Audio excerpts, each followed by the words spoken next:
ਸਤਨਾਮ ਵਾਹਿਗੁਰੂ ਸਾਹਿਬ ਜੀ। ਕਿਰਪਾ ਕਰੋ ਦੀਨ ਕੇ ਦਾਤੇ, ਮੇਰਾ ਗੁਣ ਅਵਗਣ ਨਾ ਵਿਚਾਰੋ ਕੋਈ।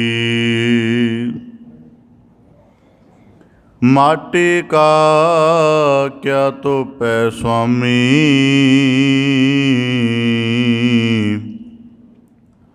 ਮਾਨਸ ਕੀ ਗਤਿ ਹੀ। ਦਿਨ ਰਾਤੀ ਆਰਾਧੋ ਪਿਆਰੇ,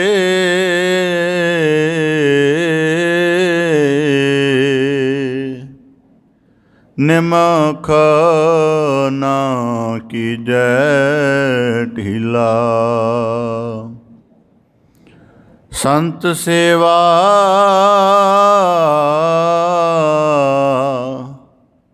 ਕਰ ਪਾਵਨੀ ਲਾਈਐ,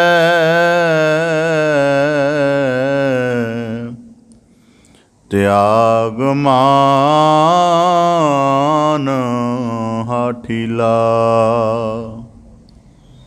ਮੋਹਨ ਪ੍ਰਾਨ ਮਾਨ ਰਾਗੀਲਾ,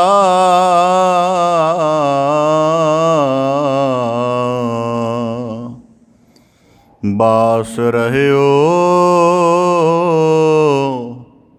ਹੀਰੇ ਕੈ ਸੰਗੇ, ਭੇਖ ਮੋਹਿਓ ਮਨ ਲੀਲਾ। ਜਿਸ ਸਿਮਰਤ ਮਨ ਹੋਤ ਆਨੰਦਾ, ਉਤਰੈ ਮਨੋ ਜੰਗੀਲਾ।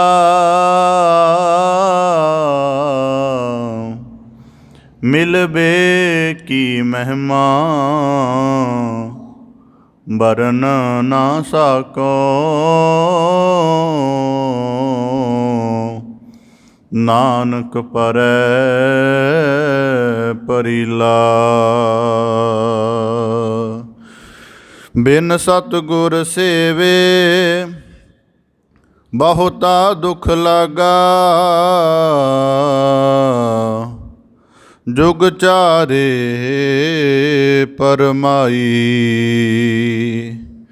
ਹਮ ਦੀਨਾ ਤੁਮ ਜੁਗ ਜੁਗ ਦਾਤੇ। ਸਭ ਦੇ ਦੇਹ ਬੁਝਾਈ। ਹਰ ਜੀਓ ਕਿਰਪਾ ਕਰੋ ਤੁਮ ਪਿਆਰੇ, ਸਤਿਗੁਰ ਦਾਤਾ ਮੇਲ ਮਿਲਾਵੋ।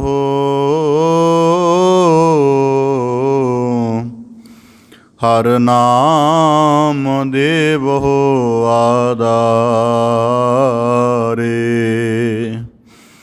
ਬੇਸੁਮਾਰ ਅਥਾਹ ਅਗਨਤ ਤੋਲੇ। ਜੋ ਬੁਲਾਵੋ ਤਿਉ ਨਾਨਕ ਦਾਸ ਬੋਲੇ।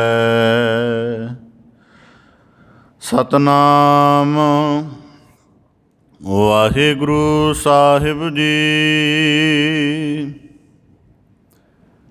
ਕਬੀਰ ਠਾਕੁਰ ਪੂਜਹਿ ਮੋਲ ਲੇ, ਮਨ ਹਠ ਤੀਰਥ ਜਾਹੇ। ਦੇਖਾ ਦੇਖੀ ਸਵਾਂਗ ਧਰ, ਭੂਲੇ ਭਟਕਾ ਖਾਹੇ। ਕਬੀਰ ਪਾਹਨ ਪਰਮੇਸ਼ਰ ਕੀਆ, ਪੂਜੈ ਸਭ ਸੰਸਾਰ। ਇਸ ਪਰਵਾਸੇ ਜੋ ਰਹੇ, ਬੂਢੇ ਕਾਲੀ ਧਾਰ। ਇਸ ਪਰਵਾਸੇ ਜੋ ਰਹੇ, ਬੂਢੇ ਕਾਲੀ ਧਾਰ। ਵਾਹਿਗੁਰੂ ਜੀ ਕਾ ਖਾਲਸਾ, ਵਾਹਿਗੁਰੂ ਜੀ ਕੀ ਫਤਿਹ। ਧੰਨ ਧੰਨ ਸਤਿਗੁਰੂ ਗੁਰੂ ਗਰੀਬ ਨਿਵਾਜ, ਪਤਿਤ ਪਾਵਨ ਭਗਤ ਵਛਲ, ਕਿਰਪਾ ਨਿਧ ਦਇਆ ਨਿਧ ਸਤਿਗੁਰੂ ਸ੍ਰੀ ਗੁਰੂ ਗ੍ਰੰਥ ਸਾਹਿਬ ਜੀ। ਦੀਨ ਦਇਆਲ ਪਾਤਸ਼ਾਹ ਤਿਨਾਂ ਦੀ ਅਪਾਰ ਮਿਹਰਾਮਤ ਹੈ, ਦਇਆ ਬਖਸ਼ਿਸ਼ ਹੈ, ਜੋ ਸਤਿਗੁਰੂ ਸਾਹਿਬ ਜੀ ਨੇ ਨਿਵਾਜਿਸ਼ ਕਰਕੇ ਸਾਨੂੰ ਸਭ ਨੂੰ ਆਪਣੀ ਪਾਵਨ ਪਵਿੱਤਰ ਹਜ਼ੂਰੀ ਦੇ ਵਿੱਚ ਸਤ ਸੰਗਤ ਰੂਪ ਵਿੱਚ ਜੁੜਨ ਦਾ, ਅੰਮ੍ਰਿਤਮਈ ਬਾਣੀ ਦੇ ਨਾਲ ਜੁੜ ਕੇ ਆਪਣੇ ਜੀਵਨ ਦੀ ਗੁਰਮੁਖੀ ਕਾੜਤ ਘੜਨ ਦਾ, ਆਪਣੇ ਦੁਰਲੱਭ ਮਨੁੱਖਾ ਜਨਮ ਦੇ ਅਵਸਰ ਨੂੰ ਪਹਿਚਾਣ ਕੇ ਜੀਵਨ ਦੀ ਸਫਲਤਾ ਲਈ ਅਧਿਆਤਮਿਕ ਸਾਧਨਾ ਕਰਨ ਦਾ ਅਵਸਰ ਬਖਸ਼ਿਸ਼ ਕੀਤਾ ਹੈ ਜੀ। ਆਪ ਜੀ ਬੜੇ ਸੁਭਾਗਸ਼ਾਲੀ ਹੋ ਜੋ ਸਤਿਗੁਰੂ ਕੀ ਬਖਸ਼ਿਸ਼ ਨੂੰ ਕੀਰਤਨ ਰੂਪ ਦੇ ਵਿੱਚ ਮਾਣਦਿਆਂ ਹੋਇਆਂ ਗੁਰੂ ਸ਼ਬਦ ਦੀ ਪ੍ਰੀਤ ਦੇ ਨਾਲ ਆਪਣੇ ਹਿਰਦੇ ਨੂੰ ਜੋੜਨ ਦਾ, ਇੱਕ ਸੁਰ ਕਰਨ ਦਾ, ਲਿਵਲੀਨ ਕਰਨ ਦਾ ਸ਼ੁਭ ਯਤਨ ਕਰ ਰਹੇ ਸੀ। ਭਗਤ ਸਿਰਮੌਰ ਭਗਤ ਕਬੀਰ ਸਾਹਿਬ ਜੀ ਦੇ ਉਚਾਰਨ ਸ਼ਲੋਕਾਂ ਦੀ ਆਪ ਜੀ ਲੜੀਵਾਰ ਵਿਆਖਿਆ ਸ਼ਰਵਣ ਕਰ ਰਹੇ ਹੋ ਜੀ। ਪਾਵਨ ਬਾਣੀ ਦੀ ਲੜੀਵਾਰ ਵਿਆਖਿਆ ਦੇ ਨਾਲ ਵਿਚਾਰ ਰੂਪ ਦੇ ਵਿੱਚ ਜੁੜਨ ਦਾ ਪ੍ਰਯਤਨ ਕਰੀਏ ਜੀ। ਵਿਚਾਰ ਪ੍ਰਾਰੰਭ ਕਰਨ ਤੋਂ ਪਹਿਲਾਂ ਮਨ ਬਿਰਤੀਆਂ ਨੂੰ ਇਕਾਗਰ ਕਰਦਿਆਂ ਹੋਇਆਂ ਗੁਰੂ ਸ਼ਬਦ ਦੀ ਵਿਚਾਰ ਨਾਲ ਇੱਕ ਸੁਰ ਕਰਨ ਦਾ ਯਤਨ ਕਰਦਿਆਂ ਹੋਇਆਂ ਉਚਾਰਨ ਕਰੋ ਜੀ। ਸਤਿਨਾਮ ਸ੍ਰੀ ਵਾਹਿਗੁਰੂ ਸਾਹਿਬ ਜੀ। ਕਬੀਰ ਠਾਕੁਰ ਪੂਜਹਿ ਮੋਲ ਲੇ, ਮਨ ਹਠ ਤੀਰਥ ਜਾਹੇ। ਲੜੀਵਾਰ ਸ਼ਲੋਕਾਂ ਦੇ ਅੰਤਰਗਤ ਭਗਤ ਕਬੀਰ ਸਾਹਿਬ ਜੀ ਨੇ ਇਸ ਤੋਂ ਪਹਿਲੇ ਸ਼ਲੋਕਾਂ ਵਿੱਚ ਬਖਸ਼ਿਸ਼ ਕਰਕੇ ਨਿਵਾਜਿਸ਼ ਕੀਤੀ ਸੀ ਕਿ ਸੰਸਾਰ ਦਾ ਹਰੇਕ ਕਾਰਜ, ਚਾਹੇ ਨਿੱਕੀ ਤੋਂ ਨਿੱਕੀ ਸੂਖਮ ਕਿਰਿਆ ਅਦ੍ਰਿਸ਼ ਰੂਪ ਦੇ ਵਿੱਚ ਹੋ ਰਹੀ ਹੈ, ਜਾਂ ਵਿਰਾਟ ਤੋਂ ਵਿਰਾਟ ਕੋਈ ਵੱਡਾ ਕਾਰਜ ਸਿਲਸਿਲਾ ਸ੍ਰਿਸ਼ਟ ਦੇ ਵਿੱਚ ਵਾਪਰਿਆ ਹੈ, ਉਹ ਸਾਰੀ ਕਾਰਨ 'ਤੇ ਸਥਿਤ ਹੈ ਅਤੇ ਕਾਰਨ ਨੂੰ ਰਚਣ ਵਾਲਾ ਇੱਕ ਕਰਨਹਾਰ ਵੀ ਹੈ। ਇਸ ਕਰਕੇ ਜਦ ਸ੍ਰਿਸ਼ਟੀ ਦੇ ਹਰੇਕ ਕਾਰਜ ਦਾ ਇੱਕ ਕਾਰਨ, ਇੱਕ ਕਰਨ ਮੌਜੂਦ ਹੈ, ਤਾਂ ਮਨੁੱਖ ਦੇ ਜੀਵਨ ਦਾ ਵੀ ਕੋਈ ਕਰਤਾ ਹੈ ਅਤੇ ਮਨੁੱਖ ਆਪਣੇ ਆਪ ਦੇ ਵਿੱਚ ਵੀ ਇੱਕ ਕਰਤਾ ਹੈ। ਇਸ ਕਰਕੇ ਧਰਮ ਦੇ ਉਚੇਰੇ ਨੇਮ ਨੂੰ ਪਾਲ ਕੇ ਮਨੁੱਖ ਨੂੰ ਸਿਰਜਣਹਾਰ ਦੀ ਬਖਸ਼ਿਸ਼ ਨੂੰ ਮਾਣਦਿਆਂ ਹੋਇਆਂ ਧਰਮ ਦੇ ਨੁਕਤੇ ਤੋਂ ਉਚੇਰਾ ਜੀਵਨ ਜਿਉਣ ਦਾ ਯਤਨ ਕਰਨਾ ਚਾਹੀਦਾ ਹੈ। ਇਸੇ ਪ੍ਰਕਾਰ ਜੀਵਨ ਦੀ ਅਵਸਥਾ ਬੜੇ ਰਸਾਂ ਕਰਕੇ ਸੁਖਦਾਈ ਮਿਲਦੀ ਹੈ, ਪਰ ਜੇ ਉਹਨਾਂ ਸੁਖਦਾਈ ਅਵਸਥਾ ਨੂੰ ਪ੍ਰਭੂ ਦੀ ਯਾਦ ਦੇ ਨਾਲ ਜੋੜ ਲਈਏ ਤਾਂ ਸਾਰੀਆਂ ਅਵਸਥਾਵਾਂ ਸੁਹਾਵਣੀਆਂ ਅਤੇ ਅਰਥ ਭਰਪੂਰ ਹੋ ਜਾਂਦੀਆਂ ਹਨ। ਜਿਵੇਂ ਅੰਬ ਦੇ ਵਿੱਚ ਆਰੰਭ ਦੇ ਤੌਰ 'ਤੇ ਵੀ ਰਸ ਹੁੰਦਾ ਹੈ, ਪਰ ਜਦੋਂ ਪੱਕ ਕੇ ਆਪਣੀ ਖਟਾਸ ਨੂੰ ਛੱਡ ਕੇ ਮਿਠਾਸ ਗ੍ਰਹਿਣ ਕਰ ਲੈਂਦਾ ਹੈ। ਉਂਝ ਦੁਨਿਆਵੀ ਵਿਸ਼ਿਆਂ ਵਿਕਾਰਾਂ ਵਿੱਚ ਬੜੇ ਰਸ ਨੇ, ਪਰ ਇਹਨਾਂ ਰਸਾਂ ਦੀ ਖਟਾਸ ਨੂੰ ਛੱਡ ਕੇ ਜੇ ਮਨੁੱਖ ਪ੍ਰਭੂ ਨਾਮ ਦੇ ਅਭਿਆਸ ਨਾਲ ਆਪਣੇ ਜੀਵਨ 'ਚ ਸ਼ੁਭ ਗੁਣਾਂ ਦੀ, ਨਿਰਮਲ ਗੁਣਾਂ ਦੀ ਮਿਠਾਸ ਪੈਦਾ ਕਰ ਲਵੇ ਤਾਂ ਉਹ ਮਾਲਕ ਦੇ ਦਰ 'ਤੇ ਪ੍ਰਵਾਨ ਗਿਣਿਆ ਜਾਂਦਾ ਹੈ। ਉਹਦੀ ਮਿਠਾਸ ਦੇ ਨਾਲ ਕੋਈ ਸ਼ੋਭਾ ਬਣ ਆਉਂਦੀ ਹੈ। ਇਸੇ ਪ੍ਰਕਾਰ ਭਗਤ ਕਬੀਰ ਸਾਹਿਬ ਜੀ ਬਖਸ਼ਿਸ਼ ਕਰਦੇ ਹਨ। ਕਬੀਰ ਠਾਕੁਰ ਪੂਜਹਿ ਮੋਲ ਲੇ, ਮਨ ਹਠ ਤੀਰਥ ਜਾਹੇ। ਭਗਤ ਕਬੀਰ ਸਾਹਿਬ ਜੀ ਜਿਹੜਾ ਇਸ ਸ਼ਲੋਕ ਦਾ ਉਚਾਰਨ ਆਪ ਜੀ ਨੇ ਸ਼ਰਵਣ ਕੀਤਾ ਹੈ, ਇਸ ਤੋਂ ਅਗਲੇ ਤਿੰਨੇ ਸ਼ਲੋਕ ਇੱਕੋ ਵਿਸ਼ੇ ਦੇ ਨਾਲ ਸੰਬੰਧਿਤ ਹਨ ਕਿ ਜੋ ਸੰਸਾਰ ਦੇ ਵਿੱਚ ਜਦੋਂ ਮਨੁੱਖ ਨੂੰ ਅਧਿਆਤਮ ਦੇ ਵਿੱਚ ਦਾਖਲ ਹੋ ਕੇ ਪੂਜਾ ਦੇ ਸਭ ਤੋਂ ਉੱਚੇ ਨੇਮ, ਅਭਿਆਸ, ਵਿਵਹਾਰ ਅਤੇ ਗਿਆਨ ਦੀ ਸਮਝ ਨਹੀਂ ਆਉਂਦੀ, ਤਾਂ ਉਹ ਫਿਰ ਧਰਤੀ 'ਤੇ ਕਿਹੜੇ ਪੂਜਾ ਦੇ ਕਰਮਾਂ ਨੂੰ ਅੰਜਾਮ ਦਿੰਦਾ ਹੈ, ਫਿਰ ਉਹਦੇ ਵਿੱਚ ਉਹਦਾ ਕੀ ਸ਼ਾਮਲ ਹੁੰਦਾ ਹੈ, ਉਹਦੇ ਅਧਿਆਤਮਿਕ ਸੰਕਟ ਕੀ ਹਨ, ਉਹਦੀ ਜਿਹੜੀ ਉਸ ਨੂੰ ਨੁਕਸਾਨ ਹੁੰਦਾ ਹੈ ਉਹ ਕਿਸ ਪੱਖ ਦਾ ਹੈ, ਇਸ ਪ੍ਰਕਾਰ ਭਗਤ ਕਬੀਰ ਸਾਹਿਬ ਜੀ ਬਖਸ਼ਿਸ਼ ਕਰਦੇ ਹਨ। ਕਬੀਰ ਠਾਕੁਰ ਪੂਜੇ ਮੋਲ ਲੇ, ਮਨ ਹਠ ਤੀਰਥ ਜਾਹੇ। ਭਗਤ ਕਬੀਰ ਸਾਹਿਬ ਜੀ ਕਹਿੰਦੇ ਕਿ ਜੀਵਨ ਦੇ ਵਿੱਚ ਮਨੁੱਖ ਦੇ ਅੰਦਰ ਇੱਕ ਲਾਲਸਾ ਪੈਦਾ ਹੋਈ ਕਿ ਅਧਿਆਤਮਿਕ ਯਤਨ ਕਰਕੇ ਪ੍ਰਭੂ ਨਾਲ ਅਭੇਦ ਹੋਇਆ ਜਾਵੇ। ਇਸ ਕਰਕੇ ਕਹਿੰਦੇ ਅਧਿਆਤਮ ਨੂੰ ਨਹੀਂ ਜਾਣਿਆ, ਅਧਿਆਤਮ ਦੀ ਅਧੂਰੀ ਸੋਝੀ ਕਰਕੇ ਉਹਨਾਂ ਕਰਮਾਂ ਨੂੰ ਅਪਣਾ ਲਿਆ ਜਿਹੜੇ ਕੁਝ ਹੱਦ ਤੱਕ ਪ੍ਰਸੰਗਿਕ ਸਨ, ਪਰ ਉਹ ਜੀਵਨ ਦਾ ਸਮੁੱਚਾ ਅਧਿਆਤਮਿਕ ਵਿਕਾਸ ਕਰ ਸਕਣ ਇਹਦੇ ਸਮਰੱਥ ਨਹੀਂ ਸਨ। ਇਸ ਕਰਕੇ ਜਿਹੜਾ ਅਸੀਂ ਅਧਿਆਤਮ ਸ਼ਬਦ ਰੋਜ਼ਾਨਾ ਕਹਿੰਦੇ, ਇਹਦਾ ਇੱਕ ਅਰਥ ਇਹ ਵੀ ਬਣਦਾ ਹੈ, ਅਕਸਰ ਸਾਡੇ ਮਨ 'ਚ ਖਿਆਲ ਉਪਜਦਾ ਹੋਏਗਾ ਕਿ ਅਧਿਆਤਮ ਅਧਿਆਤਮ ਇਹ ਸ਼ਬਦ ਬੜੀ ਵਾਰੀ ਦੁਹਰਾਇਆ ਜਾਂਦਾ ਹੈ। ਤਾਂ ਇਹਦਾ ਅਰਥ ਕੀ ਹੈ? ਤਾਂ ਗੁਰੂ ਸਾਹਿਬ ਜੀ ਦੀ ਬਾਣੀ 'ਚ ਅਸੀਂ ਪੜ੍ਹਦੇ ਹਾਂ, ਅਧਿਆਤਮ ਕਰਮ ਕਰੇ ਤਾਂ ਸਾਚਾ।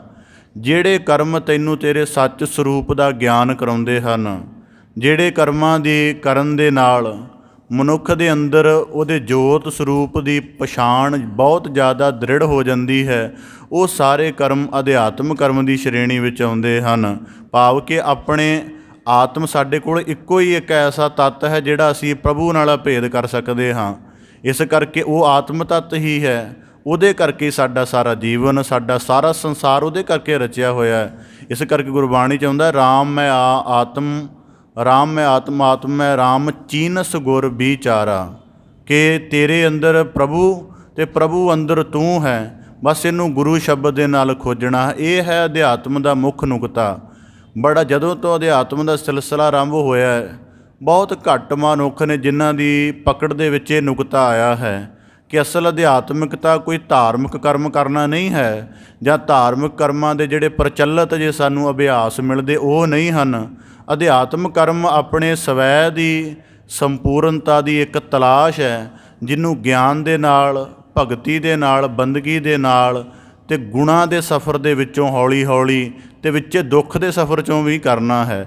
ਇਸ ਕਰਕੇ ਅਧਿਆਤਮ ਦਾ ਇਹ ਰੂਪ ਬਣਦਾ। ਭਗਤ ਕਬੀਰ ਸਾਹਿਬ ਜੀ ਬਖਸ਼ਿਸ਼ ਕਰਦੇ ਹਨ, ਕਬੀਰ ਠਾਕੁਰ ਪੂਜਹਿ ਮੋਲ ਲੇ।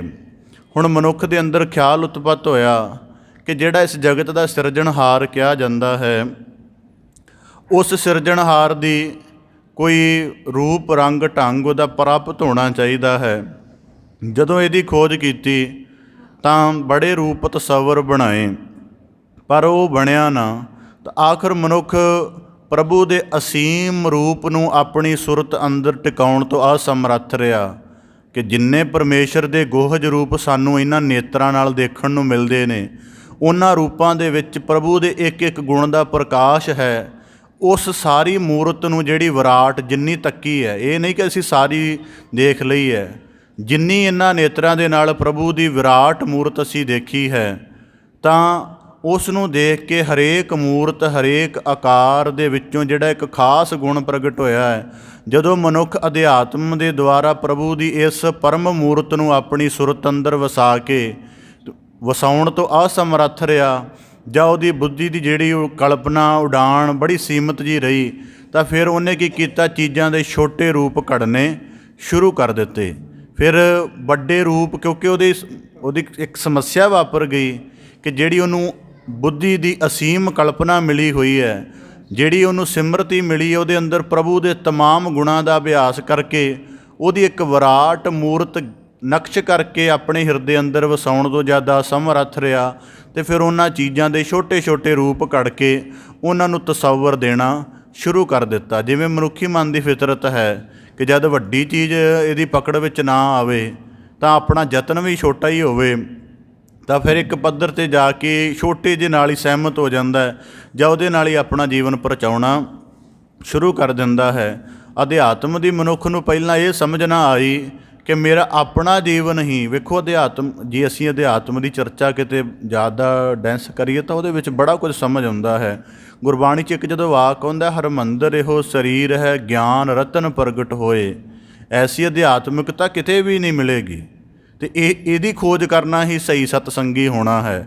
ਤਾਂ ਇਸੇ ਪ੍ਰਕਾਰ ਭਗਤ ਕਬੀਰ ਸਾਹਿਬ ਜੀ ਕਹਿੰਦੇ, ਜਦੋਂ ਪਰਮੇਸ਼ਰ ਦੀ ਪਰਮ ਮੂਰਤ ਨੂੰ ਆਪਣੀ ਸੁਰਤ ਅੰਦਰ ਵਸਾ ਕੇ ਆਪਣੇ ਮੌਲਣ ਦੇ ਸਾਰੇ ਪੱਖਾਂ ਤੋਂ ਜਦੋਂ ਅਵੇਸਲਾ ਹੋ ਗਿਆ ਜਾਂ ਕਮਜ਼ੋਰ ਹੋ ਗਿਆ, ਤਾਂ ਉਹਨੇ ਚੀਜ਼ਾਂ ਦੇ ਭੌਤਿਕ ਰੂਪ ਘੜਨੇ ਸ਼ੁਰੂ ਕਰ ਦਿੱਤੇ।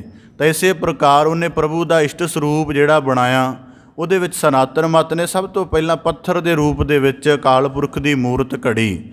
ਤਾਂ ਕਹਿੰਦੇ ਇਸੇ ਪ੍ਰਕਾਰ ਫਿਰ ਉਹਨਾਂ ਮੂਰਤਾਂ ਨੂੰ ਘੜਨਾ ਸ਼ੁਰੂ ਕਰ ਦਿੱਤਾ ਅਤੇ ਉਹਨਾਂ ਨੂੰ ਨਾਮ ਦੇਣਾ ਸ਼ੁਰੂ ਕਰ ਦਿੱਤਾ। ਅਤੇ ਇਸੇ ਪ੍ਰਕਾਰ ਕਹਿੰਦੇ ਫਿਰ ਠਾਕੁਰ ਪੂਜਹਿ ਮੋਲੜੇ, ਫਿਰ ਇੱਕ ਵਿਧਾਨ ਸ਼ੁਰੂ ਹੋ ਗਿਆ ਅਤੇ ਇਸ ਵਿਧਾਨ ਦੇ ਵਿੱਚ ਪੂਜਾ ਜੁੜ ਗਈ।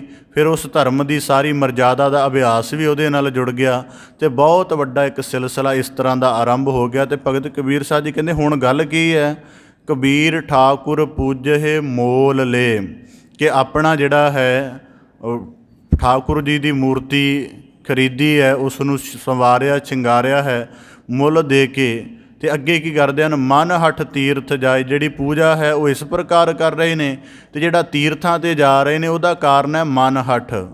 ਮਨ ਹੱਠ ਦਾ ਭਾਵ ਕੀ ਹੈ ਕਿ ਹੁਣ ਜਦੋਂ ਮਨ ਹੱਠ ਸ਼ਬਦ ਵਰਤੇ, ਇਹਦੇ 2-3 ਅਰਥ ਇਕੱਠੇ ਹੀ ਚੱਲਦੇ ਹਨ।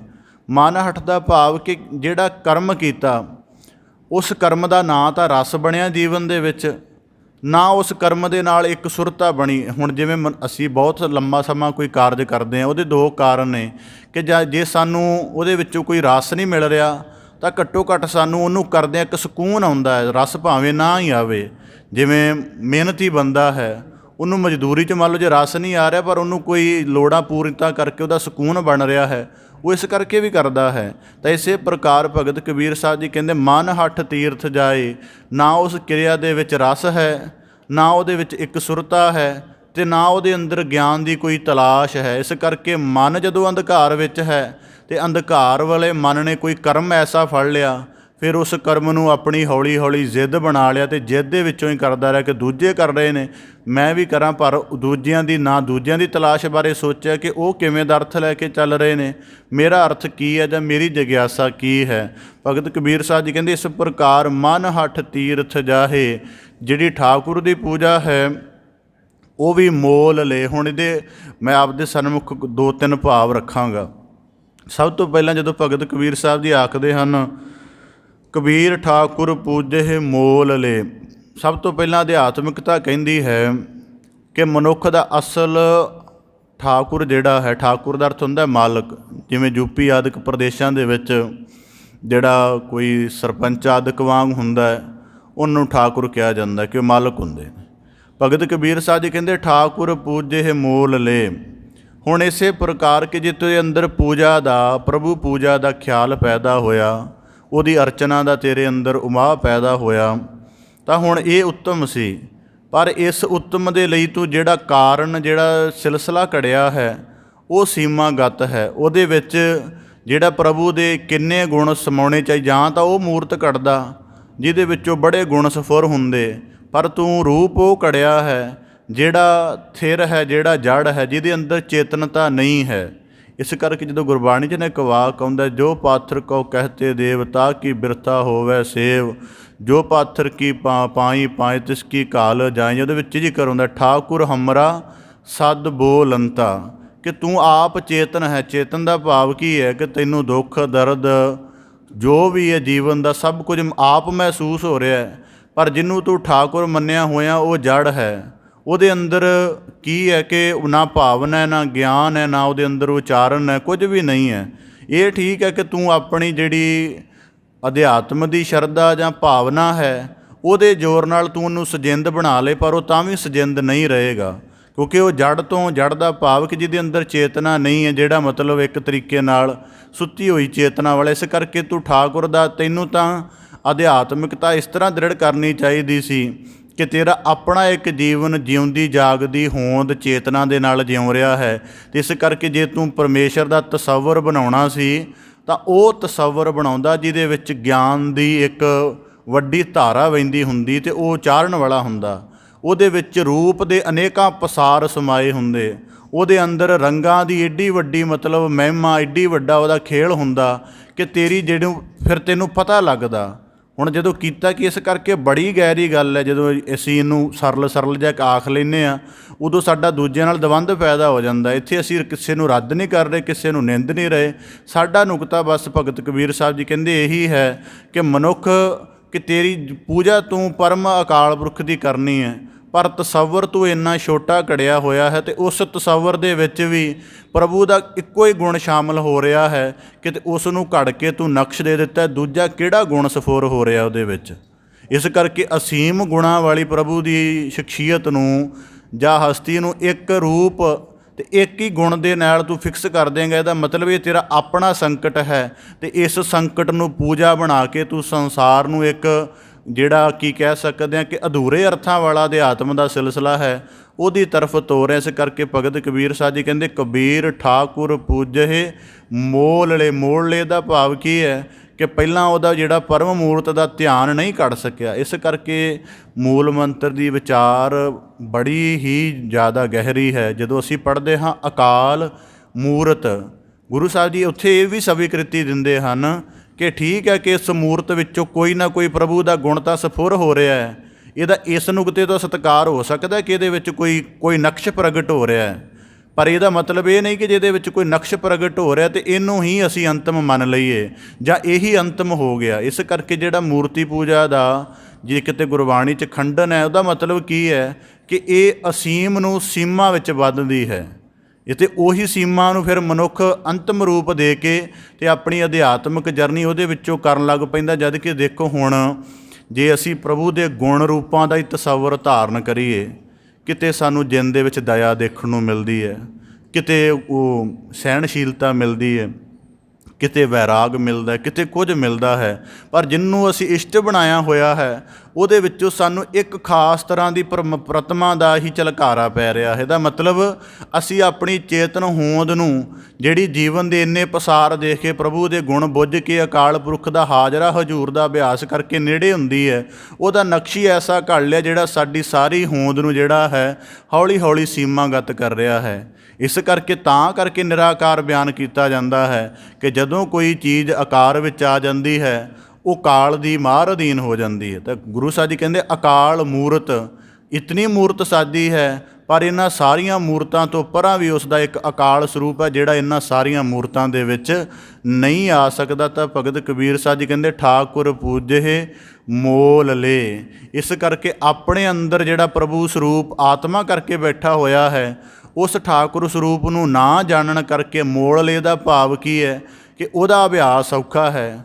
ਕਿ ਹੁਣ ਕਿੰਨੇ ਕੁ ਬੰਦੇ ਦੱਸ ਸਕਦੇ ਨੇ ਕਿ ਮੇਰੀ ਆਤਮਾ ਦਾ ਸਰੂਪ ਕਿਹੋ ਜਿਹਾ, ਨਹੀਂ ਦੱਸ ਸਕਦੇ। ਫਿਰ ਕਹਿੰਦੇ ਕਿ ਮੋਲ ਲੇ, ਫਿਰ ਅੰਦਰ ਅਧਿਆਤਮ ਦੀ ਲਾਲਸਾ ਵੀ ਸੀ, ਫਿਰ ਉਹਨੂੰ ਅਧੂਰੇ ਰੂਪ ਦੇ ਵਿੱਚ ਪੂਰਾ ਕਰ ਰਿਹਾ। ਤਾਂ ਫਿਰ ਇੱਕ ਸਸਤਾ ਜਿਹਾ ਧਰਮ ਦਾ ਢੰਗ ਉਪਲਬਧ ਹੋ ਗਿਆ, ਜਾਂ ਇੱਕ ਠੀਕ ਠਾਕ ਜਿਹਾ ਕਿ ਠਾਕੁਰਾਂ ਦੀ ਪੂਜਾ ਕਰ ਲਈ ਜਾਵੇ, ਕਹਿੰਦੇ ਉਹ ਅਪਣਾ ਲਿਆ।